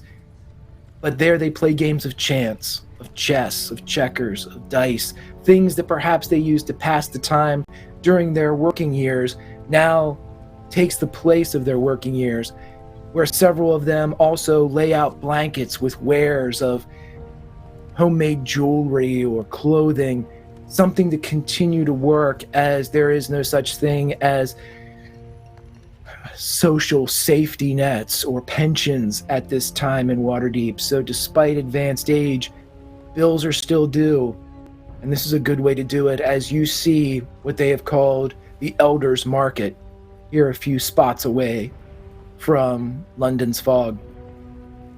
They get there early, as if they're still on the clock, because of course they are. And Ruva, as you pass them, on the opposite side of the street, you hear, "I dreamed it. I dreamed it all. City of splendors. City of dreams." And you see the dreamer shuffling across the street. I'd kind of look at him, but I won't really pay him too much mind.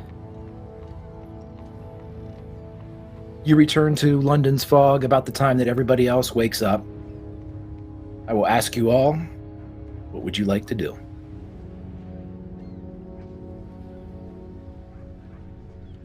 Well, I'm ready to go out. Yeah, 5 I more think we minutes, should please. probably head out. Really? Get up! Ah, No, I'm just fucking with you. don't. We have important things to do. We have to go and save Floop. Breakfast. Yes, Your Highness. What do you want? Day 2. It I seems will as if make everybody my leveled up. breakfast. I think I'll get stuff. I won't poison any of you. Well, not on purpose. I stopped doing that. It doesn't work so well. I'll just look at Gordon and be like, "Do you need help? Can I make food for them? Perhaps." No, just tell me what you guys need. Bob and I can make it. Eggs, a muffin, cup of coffee. Fish. Meat. You see the bipedal lizard get up, kind of crack his back, and he starts walking down the bar as he opens up little boxes and pulls muffins out and puts them on plates, and he'll walk back and put them in front of anybody that asks for them, while right around the backside you see a griddle being fired up, a stove as you smell the wood coming from inside, and Gordon comes out in a bit with eggs and fried potatoes and just kind of sets them down in bowls around. And Morwen, you would see Lucifer pop their head up and be like, "White water!" Can I get a bowl of milk, please? Yeah. And he pours it, hands it to you. Thank you. And I'm gonna go and take this to Lucifer and go, do you need anything else? No, this should be good. Thank you. Okay. No leaf water for you, just white water. Yeah, just the white water. Okay, make sure you don't drink. Occasionally you have to have leaf water, otherwise you will get fat. What's fat? Imagine instead of walking, you could roll everywhere because you were so big. That sounds awesome. He just accepts it and starts to drink. So you are all fed, awake, you are hydrated, stretches are done, deep lunges have been executed.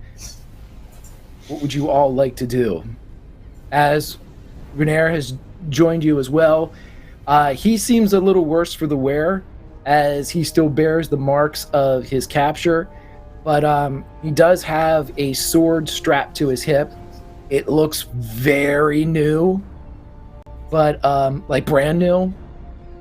There's a price tag on it. As he's standing there, let's get floon. So, as a question, Let's get flown. does his sword look nice? Oh no. Yeah, it looks. It's definitely not a custom sword, but it looks as if he has gone into a swordsmith and said, "What's the most expensive sword you already have made?" And the swordsmith said, "This one." And Rainier went, "I'll take that one." Okay, is it like a short sword or like a rapier or? It looks like a saber, which would have the same as a scimitar. Yeah, it would be the same. Okay, so I'm gonna, as we're walking along, I'm gonna kind of walk up to him and go, "Hey, oh, I like your new sword. That's good, huh? Do you know how to use it?" And Of course, yes. They took mine.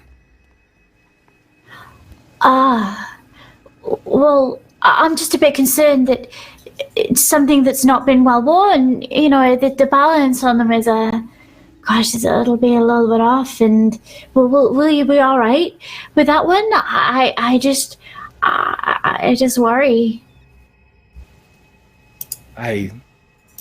Roll a persuasion check for me. Okay. Okay, where is that? Persuasion. Dink!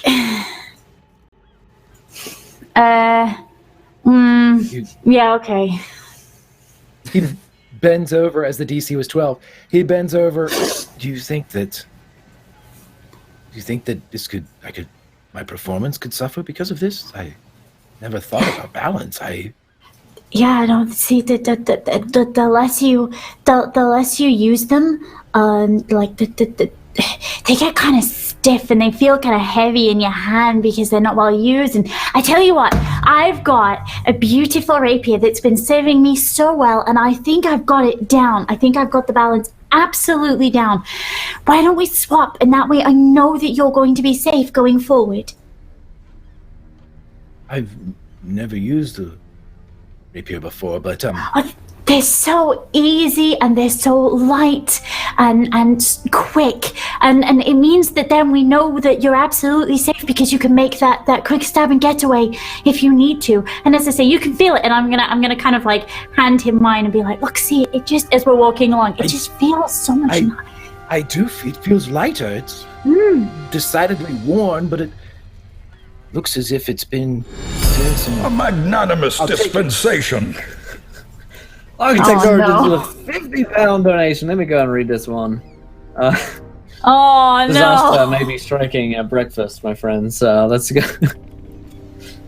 There's something inside the eggs. Let's see. Architect with a £50 is loaded up. All of the breakfast has been tainted. Everybody rolls a con save, and side effects may include one of the following, depending on how badly they fail: nausea, diarrhea, vomiting, hallucinations, temporary blindness. God, I hope I get temporary blindness. Oh, thank you. Perfect. Don't mess with someone's breakfast, man. Like, that's just rude. The one roll I can't roll over a fucking 20. More like that's breakfast. Oh, thank God. Oh, thank God. Yeah. Oh, No, I got a 5. yeah, that's a 4 for me as well. Okay, who had... Let me see. All right, we're going to do this in 3 tiers. Unfortunately, anybody below a 5 is in the bottom tier. Anybody above a 15 is okay. And then I think we have Myth right in the middle with a 12. Myth, we're going to do it like this. It's the food isn't tainted, but that last fix that you got from your normal guy the night before, something was wrong with it. You know this as a firmly, it was cut with something, and instead of having a pleasurable experience or day after, you feel that your body is violently reacting to it. You feel sick to your stomach. You have thrown up several times already. You weren't able to have anything for breakfast. If you did, you couldn't keep it down. It's not getting better. It's one of those almost like a hangover effect where you feel so violently ill that smells are catching you wrong.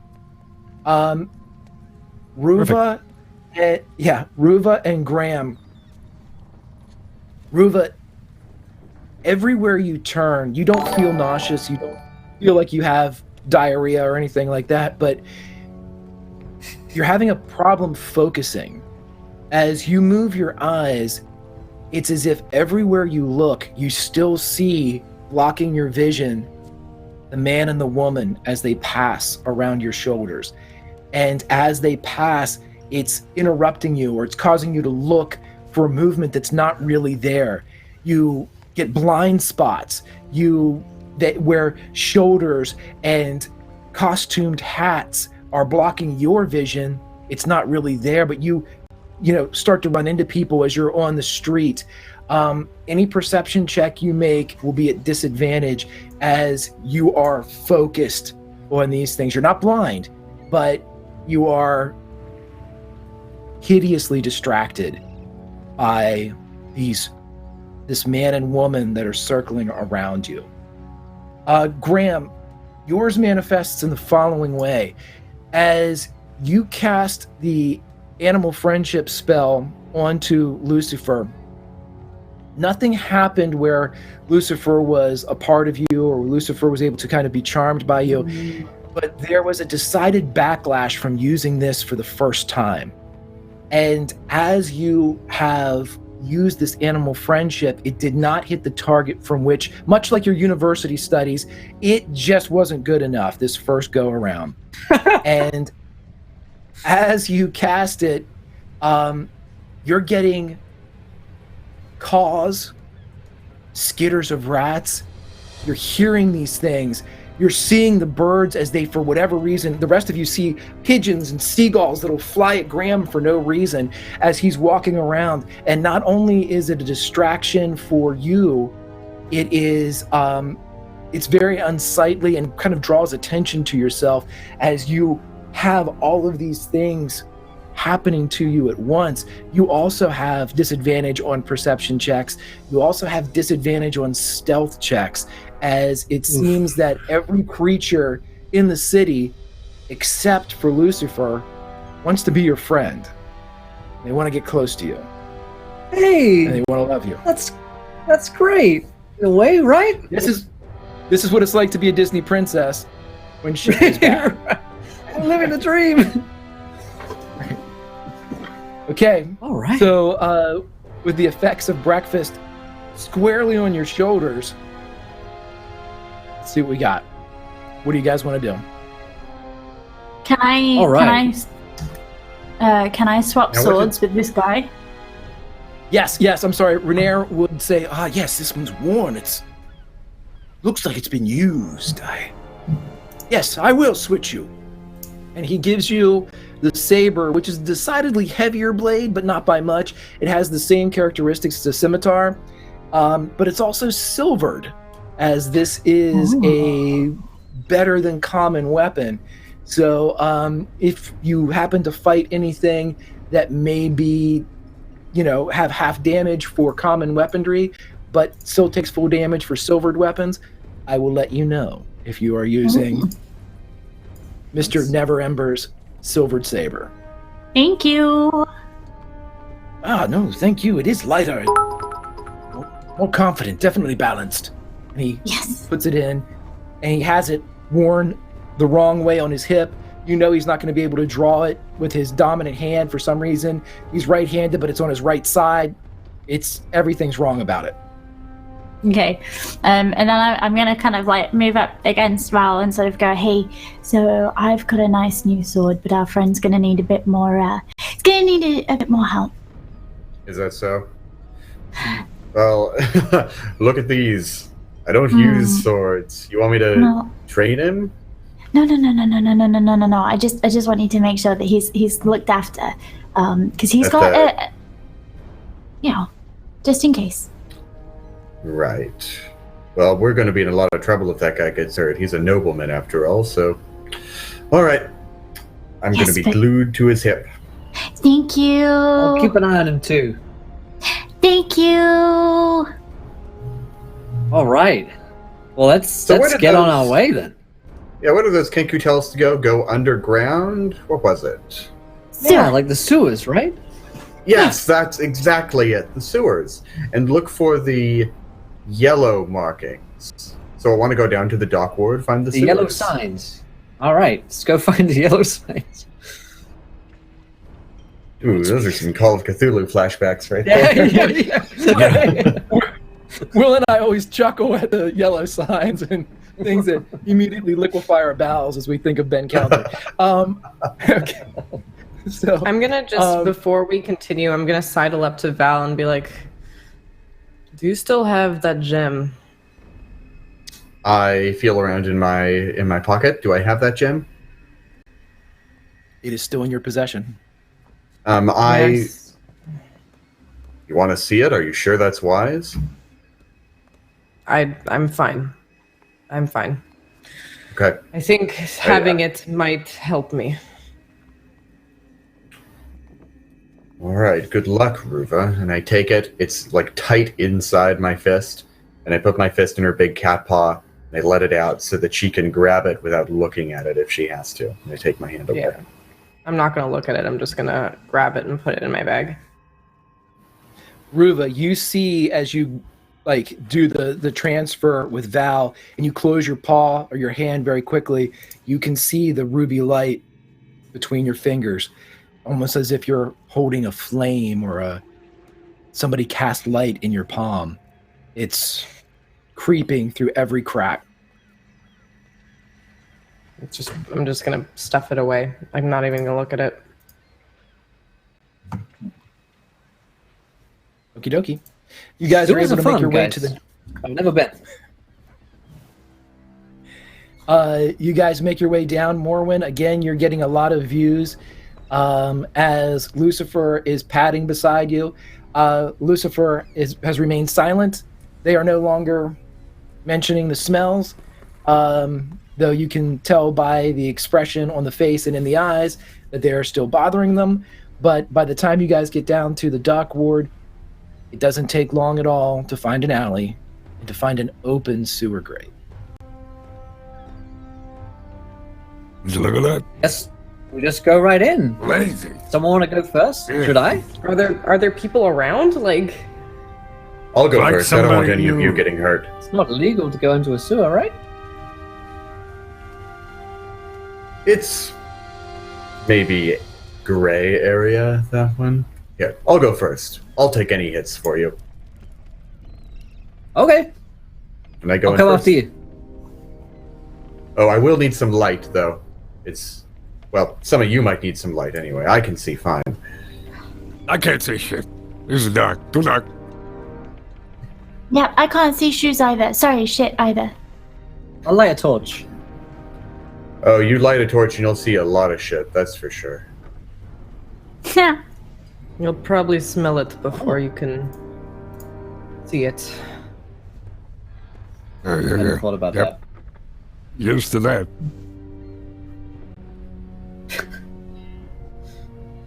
I'll follow Val. You guys- Is he down? Is he down here? Yeah, you Exactly. guys. You guys quickly drop into the sewer. The Waterdeep sewer system is a step above what you would find in maybe even Baldur's Gate or even Luskan or Neverwinter, in that it's been updated to the point where it does have walkways along the side that presumably would allow for travel outside of the excrement and filth water that's kind of going through. Several good things. The water is moving.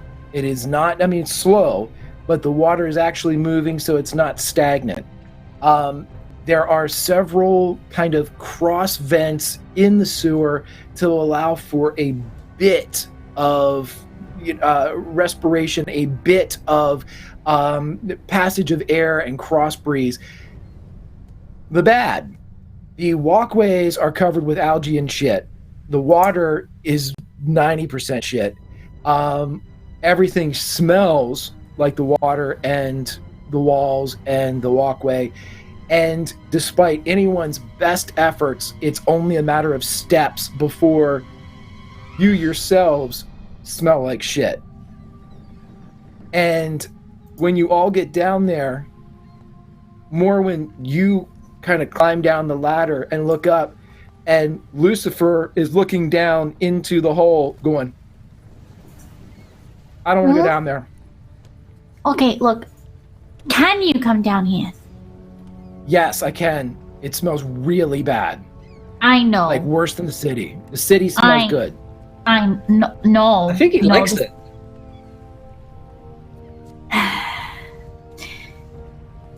Lucifer, Yes. come down here, please. Roll a persuasion check.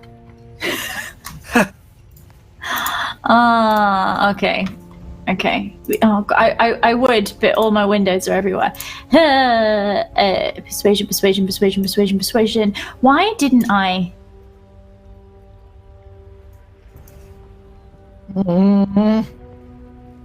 I know. Look, here's how it works, okay? You come down here and we go on an adventure, or you stay up there and maybe somebody will steal you and I can't look after you. Now, do you want us to look after each other and have adventures, or do you want to get stolen by a gremlin up there? I don't want to be stolen by a gremlin. Okay, well What are then you you know where doing? you need to go, huh? She Okay. talks to cats, Sounds you good. talk to the rocks. We all talk to something. Yeah, it's therapeutic. Lucifer squeezes in through the top and lands in the shit-covered passageway on the stairs, and immediately looks at you, Morwen, and goes, "What's on my paws? It's on my paws. It's all over. Always going to need a good bath It's after all this. over. Look, we can go It's for a all- bath later and it'll be lovely. What's a bath?" It's like rivers, but nice. There are bubbles. You told me the bowls were rivers last night. Okay, well, this is like Okay, a big fine. bowl that you're gonna climb into. Look, it'll be good. I brought you white water. Okay. Lucifer begins to walk off, and with every step, you just hear, "Oh, what was that?" I'm gonna take the Every ring step, off. just have- Just gonna take the ring off. Like take the ring off. Set it down in my pocket. all you hear is, So begrudgingly, I'll put it back on again. sucks. Okay, as you guys enter and you begin to kind of creep Between down my beans. through, Between my beans. as you guys go down, Not the you bees. walk. You are able to walk down. And how are you illuminating this area for the people that can't see? As Edmure can't see, so are you guys lighting torches? I got I that can't see torch, either. yeah. As you Okay. guys You light guys the stay torch, close. give me the order of walking. Val first. Graham Val? second. I'll be third. That's at the back. You want me to hold that, Graham? Yeah, just stand in front of me, Okay. Graham. Just stand in front of me. All right, I'll take the torch. I'll be fourth. Okay, so then it's me, and then cat's at the Edmure back. in the middle. Mm-hmm. Morwen Edmure. is a cat sandwich. Make sure Graham's in front of me. Morwen. I make and sure then Edmure is in Lucifer. front of me. Just As you guys all get down there, Renair Neverember looks down and says, should one of us stay here in case? no. No. No. Very No. well. And you see him climb down as delicately as possible, and about 3 steps up, he eats shit and falls back into the water. And as And then he eats shit. splashes into the, and then literally, yeah, he eats shit. This whole thing is eating shit. As he pops back up, he's like, "Oh my god! Oh! And Lucifer looks at Morwen and goes, "See?" As he gets up and he's just sitting there dripping. And he quickly oddly pulls out the rapier and has it in front of him. "Okay, let's go." Hey, I have an idea. I don't know how well either of you are gonna take to this. But wouldn't it be great if if Lucifer could carry you so that I know that you're safe.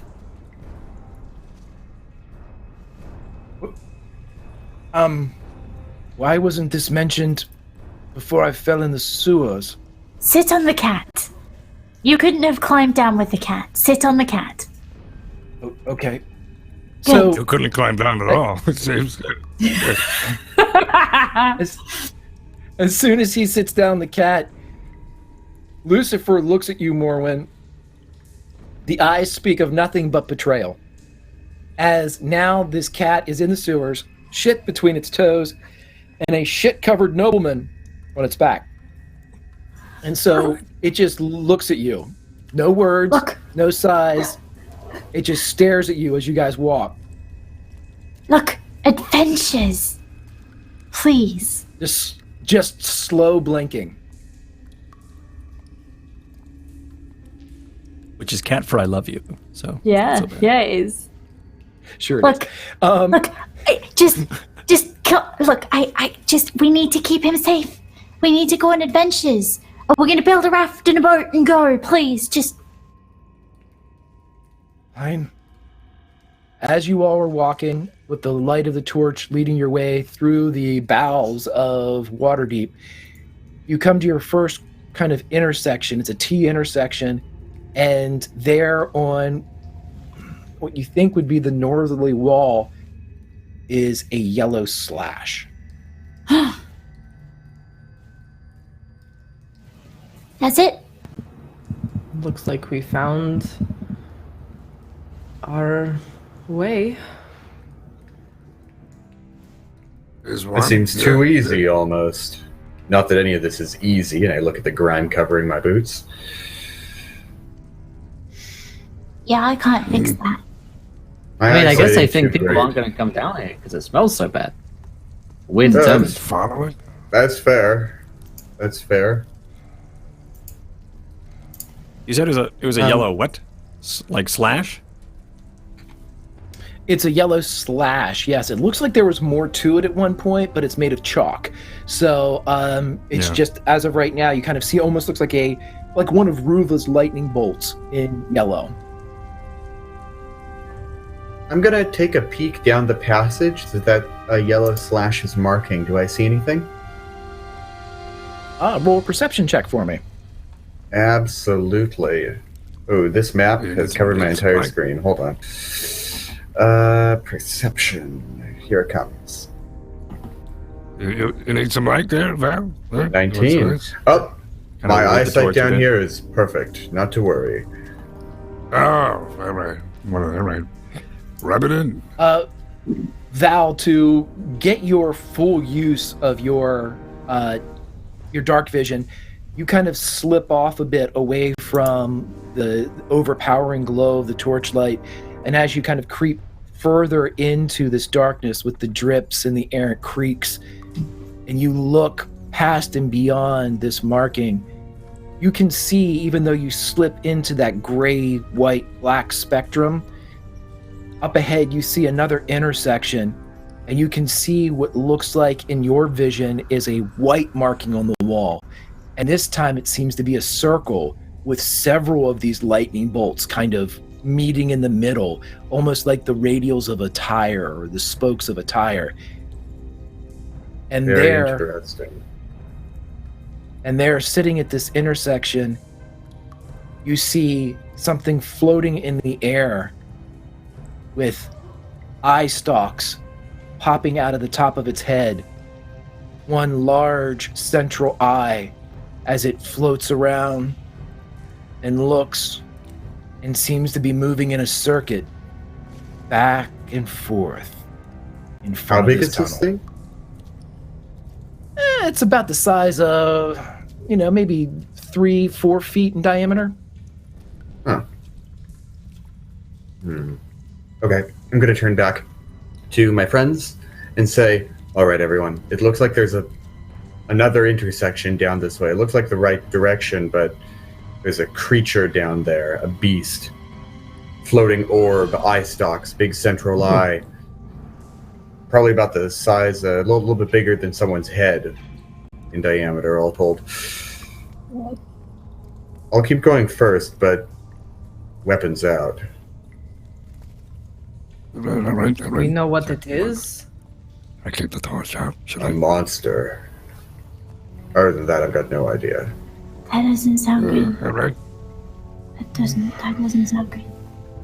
So, with the warning of Val, I will ask the company how you would like to proceed, and if you are going to do so quietly. Yeah, I'm going quietly. Yeah, same. Yes. I guess, but I have disadvantage.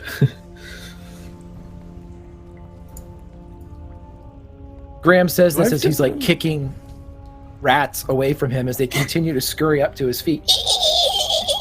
They like me so much. Okay, so don't kick them. Then they'll like you less. 6.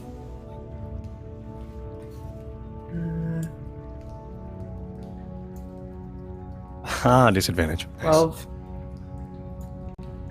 Sorry, I'm having a mare with my windows a sec.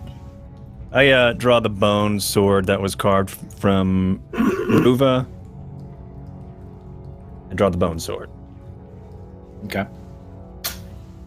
So, Everyone is ready. And then I proceed. yeah. Sorry. Hold on. You are all sneaking up, and let's go ahead and roll. Just do this for... Got a 5. Oops, that's not what I wanted. Should be able to do this. Why isn't it not? Never mind. There we go. So you're all quietly going up in various states of crouching and padding. Ruva, you still see the circle of royal people floating around you. Graham, you're still kicking at these creatures as they come up, not to be mean, but to get them out of your way so you can be quiet. And Edmure, you still feel the queasiness, which has, walking through a sewer has definitely not helped this. But as you guys get closer, Val leading the way, slipping into the shadows, his leadership gets you to the point where you are almost right up at this intersection as the creature, as it's floating around, what we would say would be the size of maybe a large medicine ball, and it has 4 stalks sticking out of its head, and these eyes are kind of whirling and spinning around. And as you get forward, almost at the same time, one of the stalks looks at Graham, one looks at Morwen, and the rest shoot over and look at your group. Let's roll some initiative. Oh no. Oh, shit. Okay. Let's do it. No. This is the worst thing that could ever happen. This is not what we wanted to fight. Oh, God. Level 2. Yeah, right. We're stronger now. Mind Flayer in one and a Beholder in the other. Yeah. At level 2. We got this. Yeah. Okay, yeah. Speak for yourself. Why did I write this? I blame James, honestly. I blame James. Like, This game's bullshit. Oh, I can't wait. what were you thinking, man? Boulder in the sewers, like. Way on this? Okay, what I did know what everybody I'll get? teach these awful people who want to play 5. Oh wait. 25 to 20. 25 to 20. 21. Okay, 15 to 20. 18. Yeah. Let's see, do we have Ruva? Okay, and then who was 10 to 15? Anybody? Oh, not 10 to 15, no. And then, then we got Val, Graham, and this guy comes in right in front of their initiative monitor, comes in right after Ruva. Okay, Morwen, you see this creature floating in front of you. You've eaten! Now you must talk! Surprise! Gotcha! Ha! Oh no! I'm gonna point at it and laugh at it because it looks really dumb. Nice. Like, what is this giant meatball in the sky? Etc. Do you want us to place tokens, Greg? There's not really any place for you guys to go right now. So we'll just assume that you're on the other side of it. Okay, what is the saving throw needed for that? Wisdom 13. Allowing me to... Stupid looking Okay. meatball. +2. So that is a 18. It makes its save as Rick. the creature turns in its eye looking at you. Okay, so I'm gonna Which make a die? point of like shouting at it for being a stupid eyeball meatball. And then as it does nothing, it's gonna fall into a oh shit. Okay. That would go to Edmure next. What would you like to do, bud?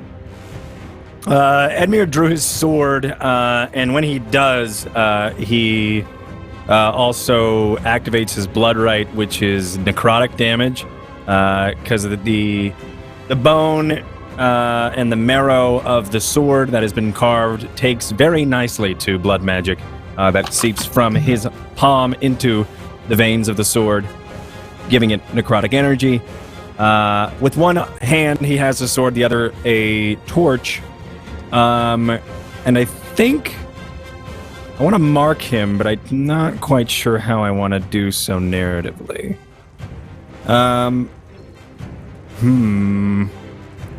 I think what I want to do is I'm going to throw my torch at it, hopefully trying to blind it. But in the mind of Edmure, the flames from the torch lap up onto this creature, engulfing it in invisible flames, but only that he can see, marking my target for only Edmure, and giving him the advantage of the marked blood curse. And I don't think I'm going to advance that. I'm not going to amplify that at all.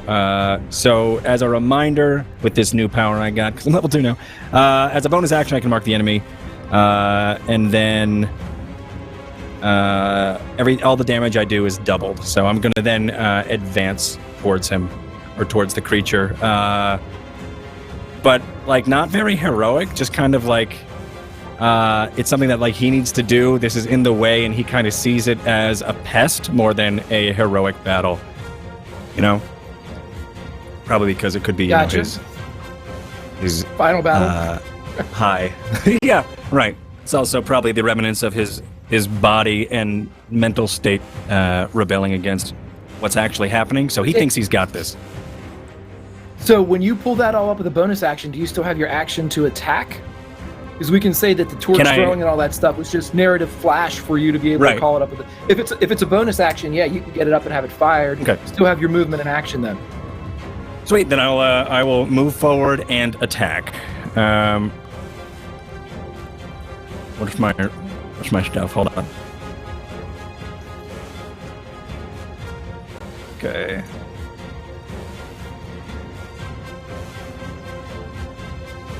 Does a 12 hit?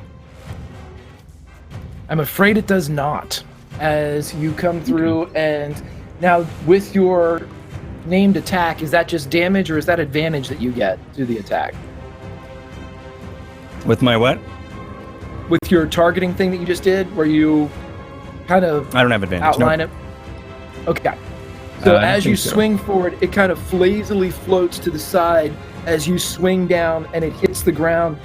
Graham, you see that Uncle Edmure, perhaps with the most valiant action you've ever seen him take, has thrown the torch and run towards this creature, swinging the sword that has been crafted so lovingly for him. Oh, A very drunken, the very drunken, destructive style of duelist, as he just kind of whiffs it.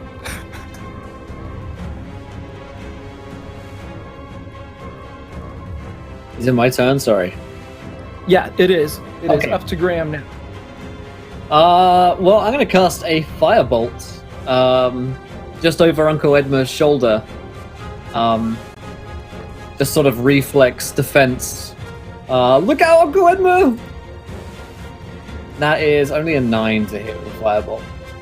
Wow. Okay, so as the torch bounced off and landed in one of the kind of the shit poo covered areas and continued to burn, the firebolt lights down the corridor, kind of almost as a car passing through a tunnel. You see the as the firebolt goes all the way down the tunnel and splatters and sparks along the far wall. It misses as we then go to I skipped you, Graham. I'm sorry. It was then supposed to be no, that's the walking. Morwood, Edmure, Ruva. Now it's Ruva. Ruva, go right ahead. All right. I am going to throw the harpoon right into his eyeball. Okay. That'll work. Let me throw my harpoon. Crit. Wow. Got this. So That's- bad rolls for us today. That was my fault. That jinxed was it. awful. That was awful. Okay, so that's 7. So that definitely doesn't hit. But I'll use my bonus action to just pull it back just in case. Okay, so you're able to get it back as we are going to have the creature go. And I would like Edmure to make a wisdom saving throw for me. And I would like Ruva to make a dex saving throw for me. The number you're looking for here is 12. Yeah. Sounds good. Oh, I got a 12. I got a 1. Okay. Yeah. Oh. Doesn't look like it showed up though. Yep, I got a 1. Okay. So Edmure, Natural as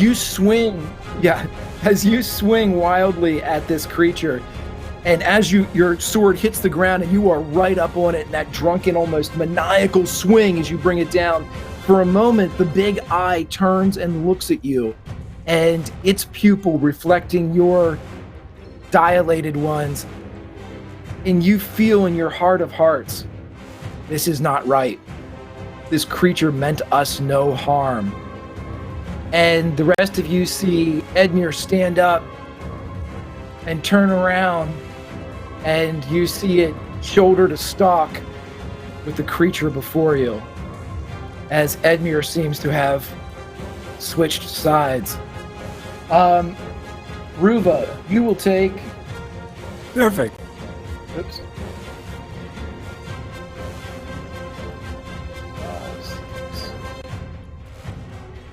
You will take 4 damage as you feel ice creep up along the outside of your fur, and you're able to move just out of the way as this beam, this blue beam, shoots from the eye and slices across the front of your chest, leaving some of the follicles of your fur crisp enough to break off, your skin feeling almost as if it's been burned beneath.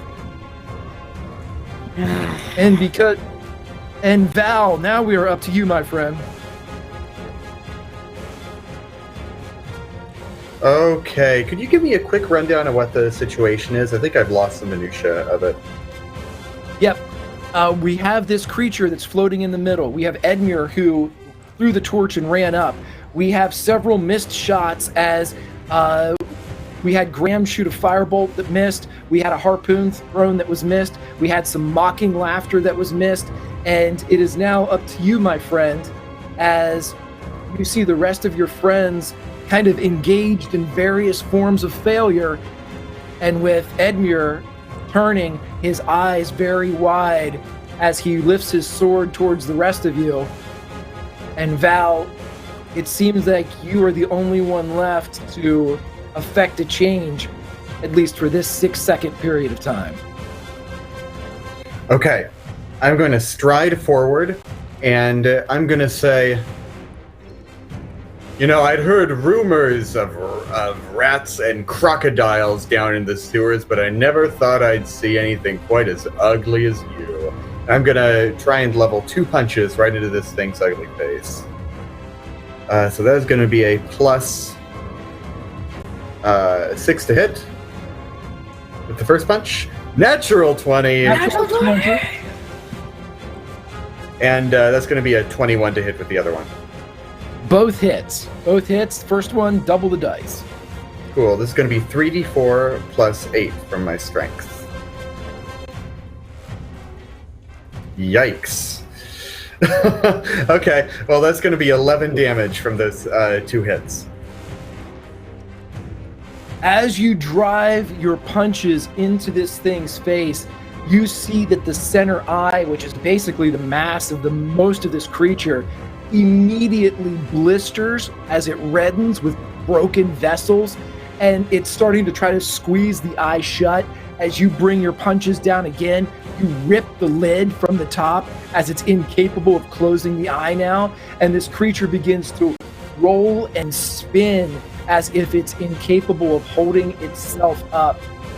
It is still alive, but it is in a bad, bad way. Jump back up to the top, Morwen. What would you like to do? Okay, so on seeing that people are hitting it, but like spells don't seem to be anything, I'm gonna attempt to use this new sword that I have, this new scimitar that I've seemingly found. Okay, go right ahead. Oh, please work.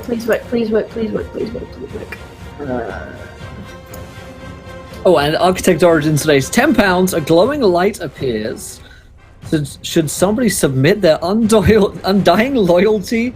Something of DM's choice? The light becomes a weapon of unbound. Oh, fuck. All right, this got a whole lot of things. I'm going to DM to you, Greg, to do terrible things with. Thank you, Architect. Okay. Great.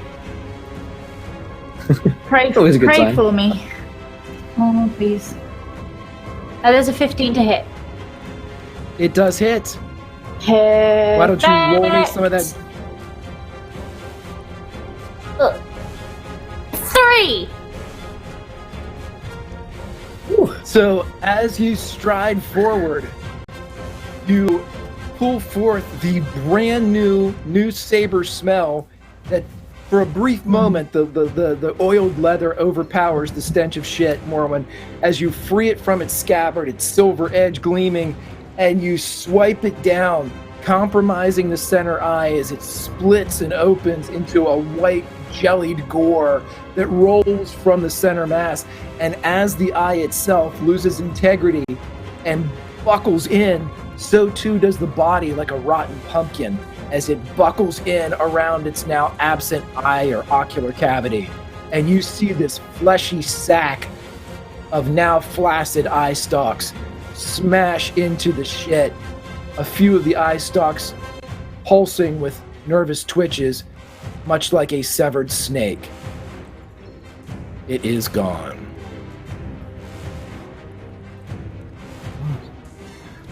Nice. Disgusting.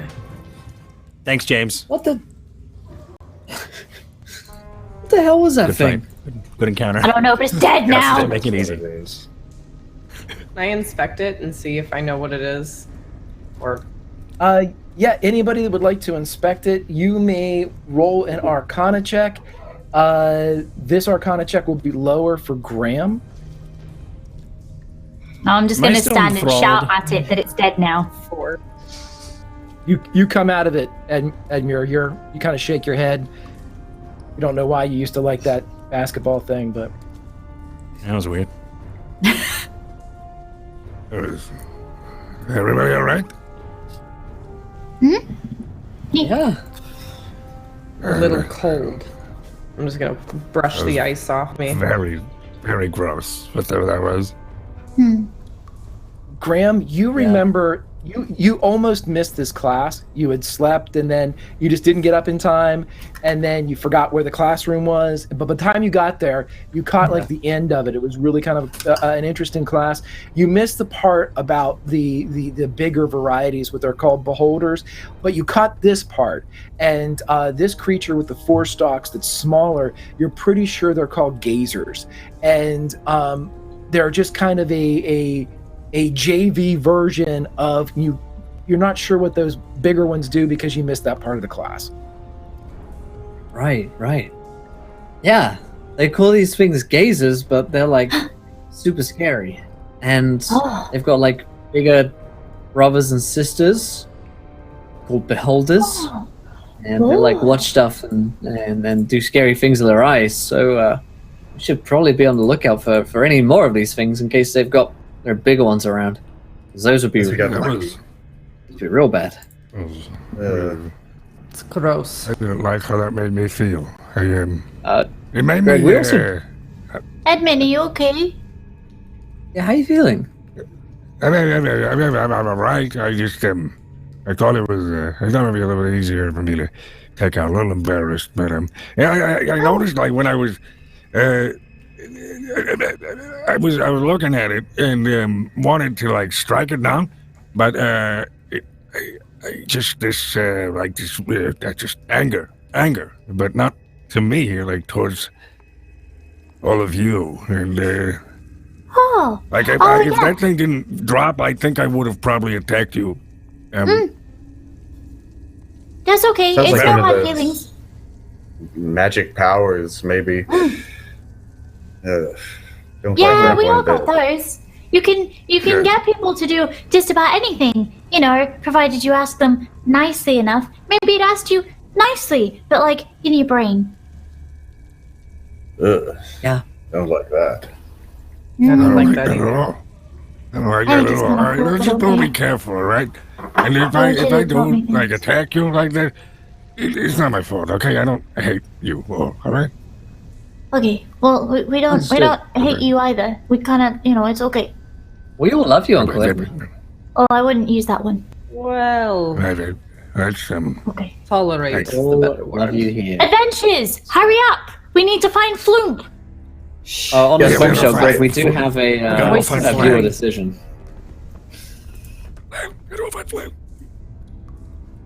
We do. Quietly now. I don't know if you caught that, Greg, but we do have a viewer decision for whenever you're ready. Okay. Viewer decision.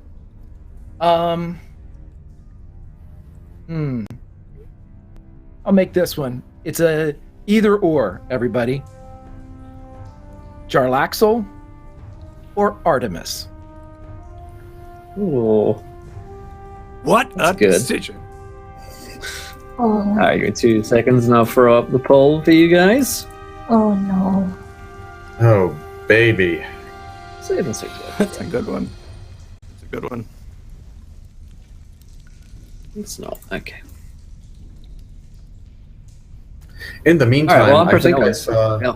I think I saw some kind of mark on one of these passages. Also, it's white to me here in this darkness, but I'll bet you dollars to donuts that it's actually yellow. What's a Where is donut? it? It's- Oh, What's it's a dollar? It's Like a sand dollar? a sand dollar, like one of those little critters you find on the ocean. Oh, You know about them. Okay. yeah. Okay, Yeah, I was sure why they called that. that makes sense. smooth. Yep, true to Val's word, you do find something that resembles a sea dollar. As you look onto the wall and you see a palm-sized yellow circle with radial spokes coming out of it, each of them sort of lightning bolt-ish. But now that they're all together, it looks more like a wheel, indicating a tunnel. And down the tunnel, you see that there is almost like a circular, like a cistern-like intersection, maybe 50, 75 yards down that way. Only one way forward. Let's go. Yeah, If it's okay. yellow, we must follow. All right. Quietly, Let's go. please. Graham, I can carry you if that will make you more quiet. It would just tickle. I pick up the torch and I try to blow on it to try to relight it. And I take probably some paper, probably notes of the area, or maybe an old map, and I try to use that to relight the torch. Because considering it landed in probably doo-doo or a pile of wet, so I try to bring the torch back and then go back into my torch, one hand, bone, Absolutely. sword in the other. Edmure, as you are kind of doing this, as the rest of the party's, working to look at the stuff, you feel a vibration in your pocket. Brain. I have an issue now where I am holding a torch and a sword. I guess, I put the sword back in the ring, and then I take the, I grab for whatever's in my pocket, probably if I was a betting man, say it, the stone. It is. And you hear one of the voices of the gnomes that you know as Thom, Richard, or Harold. You're not sure which. They all sound quite a bit alike. You hear one of those 2, 3 say, "Are you ready for your first payment, Mr. Edmure?"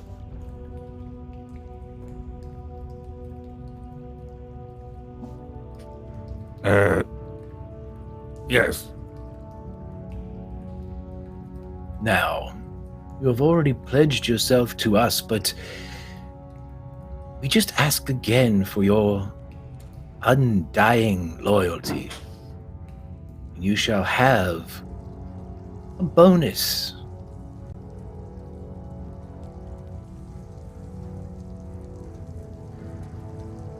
Go on. Say it, Mr. Edmure. Pledge your allegiance to us.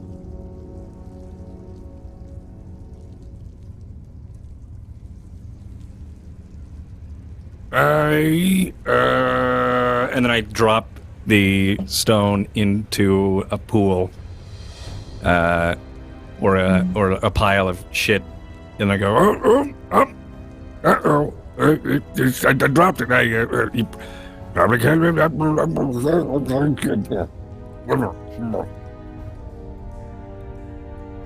You put it away? yeah. And I try to act as if it's like, oh, we're losing reception. Yeah. Yeah, as he wipes the shit off and then puts it back in his pocket. Okay. For a moment, you feel the buzzing against your breast as the rock continues to indicate that there is a message being sent to you. But then, almost in a measured acquiescence, the torch that you have gets brighter and brighter and brighter. And in the flames, you see the decidedly red-headed gnome look at you and say, "Your undying loyalty, Mr. Edmure." I guess the heat of the torch is probably growing as well with the light. So, with fear of burning what's left of his eyebrows off, as well as the knuckles and the hair on his wrists, he's going to sure, undying loyalty. As he's worried that this is going to get bigger and bigger and take him. Very good, Mr. Edmure.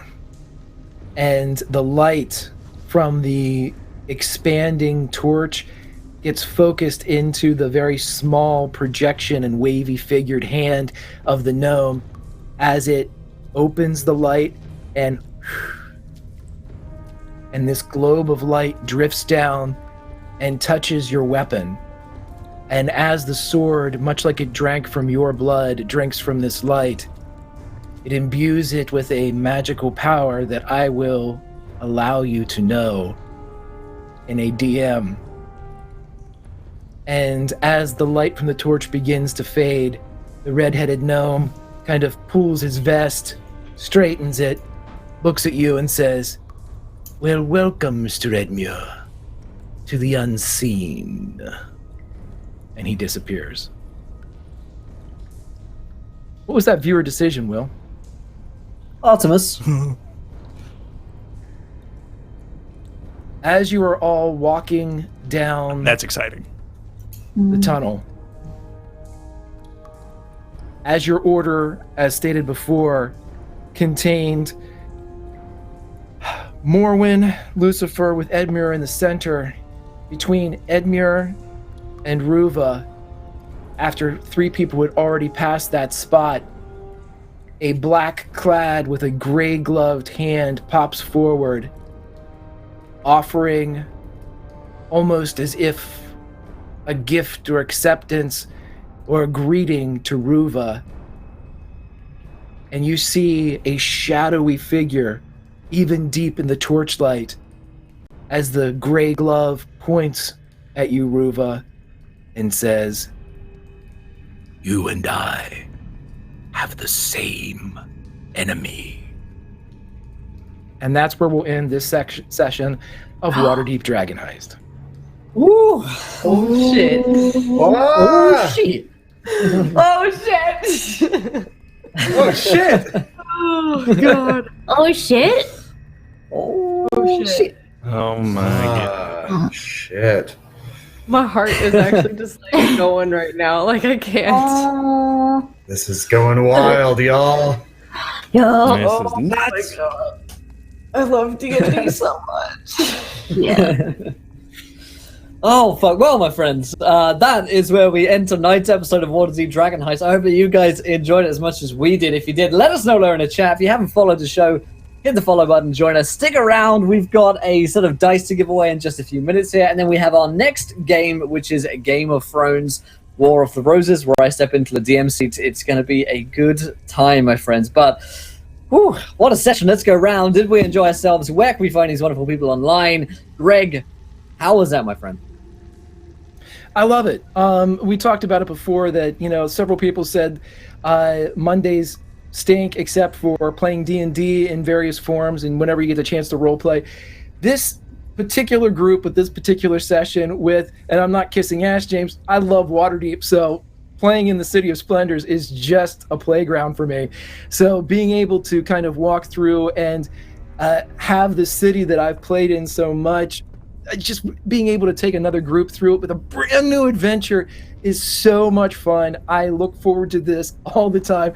I have the digital, the D&D Beyond. I've got the book. I've got maps everywhere. My son is charting courses, so if there's a street chase at some point, I know cross sections. It's a quiz, the best type of studying I've ever done. It's better than Graham at uni. I love it. Grimjack21502 on the Twitches and the Twitters. I will see you here next week, but I'll be staying in the City of Splendors. If you want to come talk to me about it, see me on Twitter. Fantastic stuff. And Pip, how was that? That was really good. I always love these sessions. I always adore these sessions so much. Waterdeep is entirely new to me, so it's really cool that I get to see all this kind of for the first time, and I get to experience it all for the first time, and it's really, really cool to kind of feel it all come together as a game rather than just hear it. It's really lovely. My name is Tiny Pixels. You guys can call me Pip. I broadcast over on the weekends over on twitch.tv/tinypixels.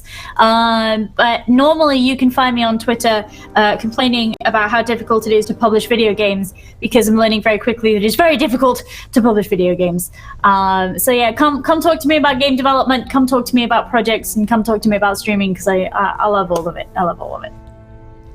Awesome stuff. Fantastic. And James, how was that, my friend? Oh my god, I love Waterdeep. Thank you so much, Greg. The best part about this campaign is that even though I've spent basically the last year and a half in Waterdeep since I co-wrote this adventure, Greg keeps finding new stuff that I don't know anything about. The Unseen, I've heard of them, but I know nothing about them. I'm so excited to see what the hell comes of this. So my name is James Hake. Come talk to me on Twitter using my handle right down below there, James J. Hake. I am a game designer for Dungeons & Dragons. I am the lead writer over at D&D Beyond. You can see my content there every Monday and Wednesday. And I am also the Dungeon Master of a D&D YouTube show called Worlds Apart. So come check that out here on my Twitter. And I'll see you next week. Amazing stuff. And Myth, how was that, my friend? Man, oh man. I super excited to be back in it. Though it took me a bit to be like, I still have no idea what's happening. But as soon as we got into the sewer, it was very nice to just do a bit of that classic crawl. Super excited to see where and what the sword is and where this loyalty, quote unquote loyalty, will take him with the unseen and what the hell that means. Once again, it was just great. Brilliant job, Grimjack. Thank you, man. My name is Mythomatic. You can follow me over on my channel here on Twitch, or you can see my ramblings on the Twitter with the same name as well. Thank you so much, everybody. Can't wait for next week, and I'll see you next time. Great stuff. And last but not least, OMG Vandy, how was that? I loved it. There's a lot of stuff moving around. And it's all seeming like it's connected, but just a little separate. And Grimjack, man, you're doing an amazing job of just building this story for us. So I'm really excited to see who these people are and what's gonna happen with the unseen. Oh God, I'm so excited. I love Mondays just for this. But if you want to see more of my stuff, you can follow me at twitch.tv/omgbandy. I'm also on Twitter. I play in another campaign on Sundays, Mark of Eternity, which is a campaign on Table Story. So yeah, you can come hang out there. And as I struggle to find a mute button in a reasonable amount of time, that is where we're going to end tonight's show. We're going to head into Game of Thrones, my friends.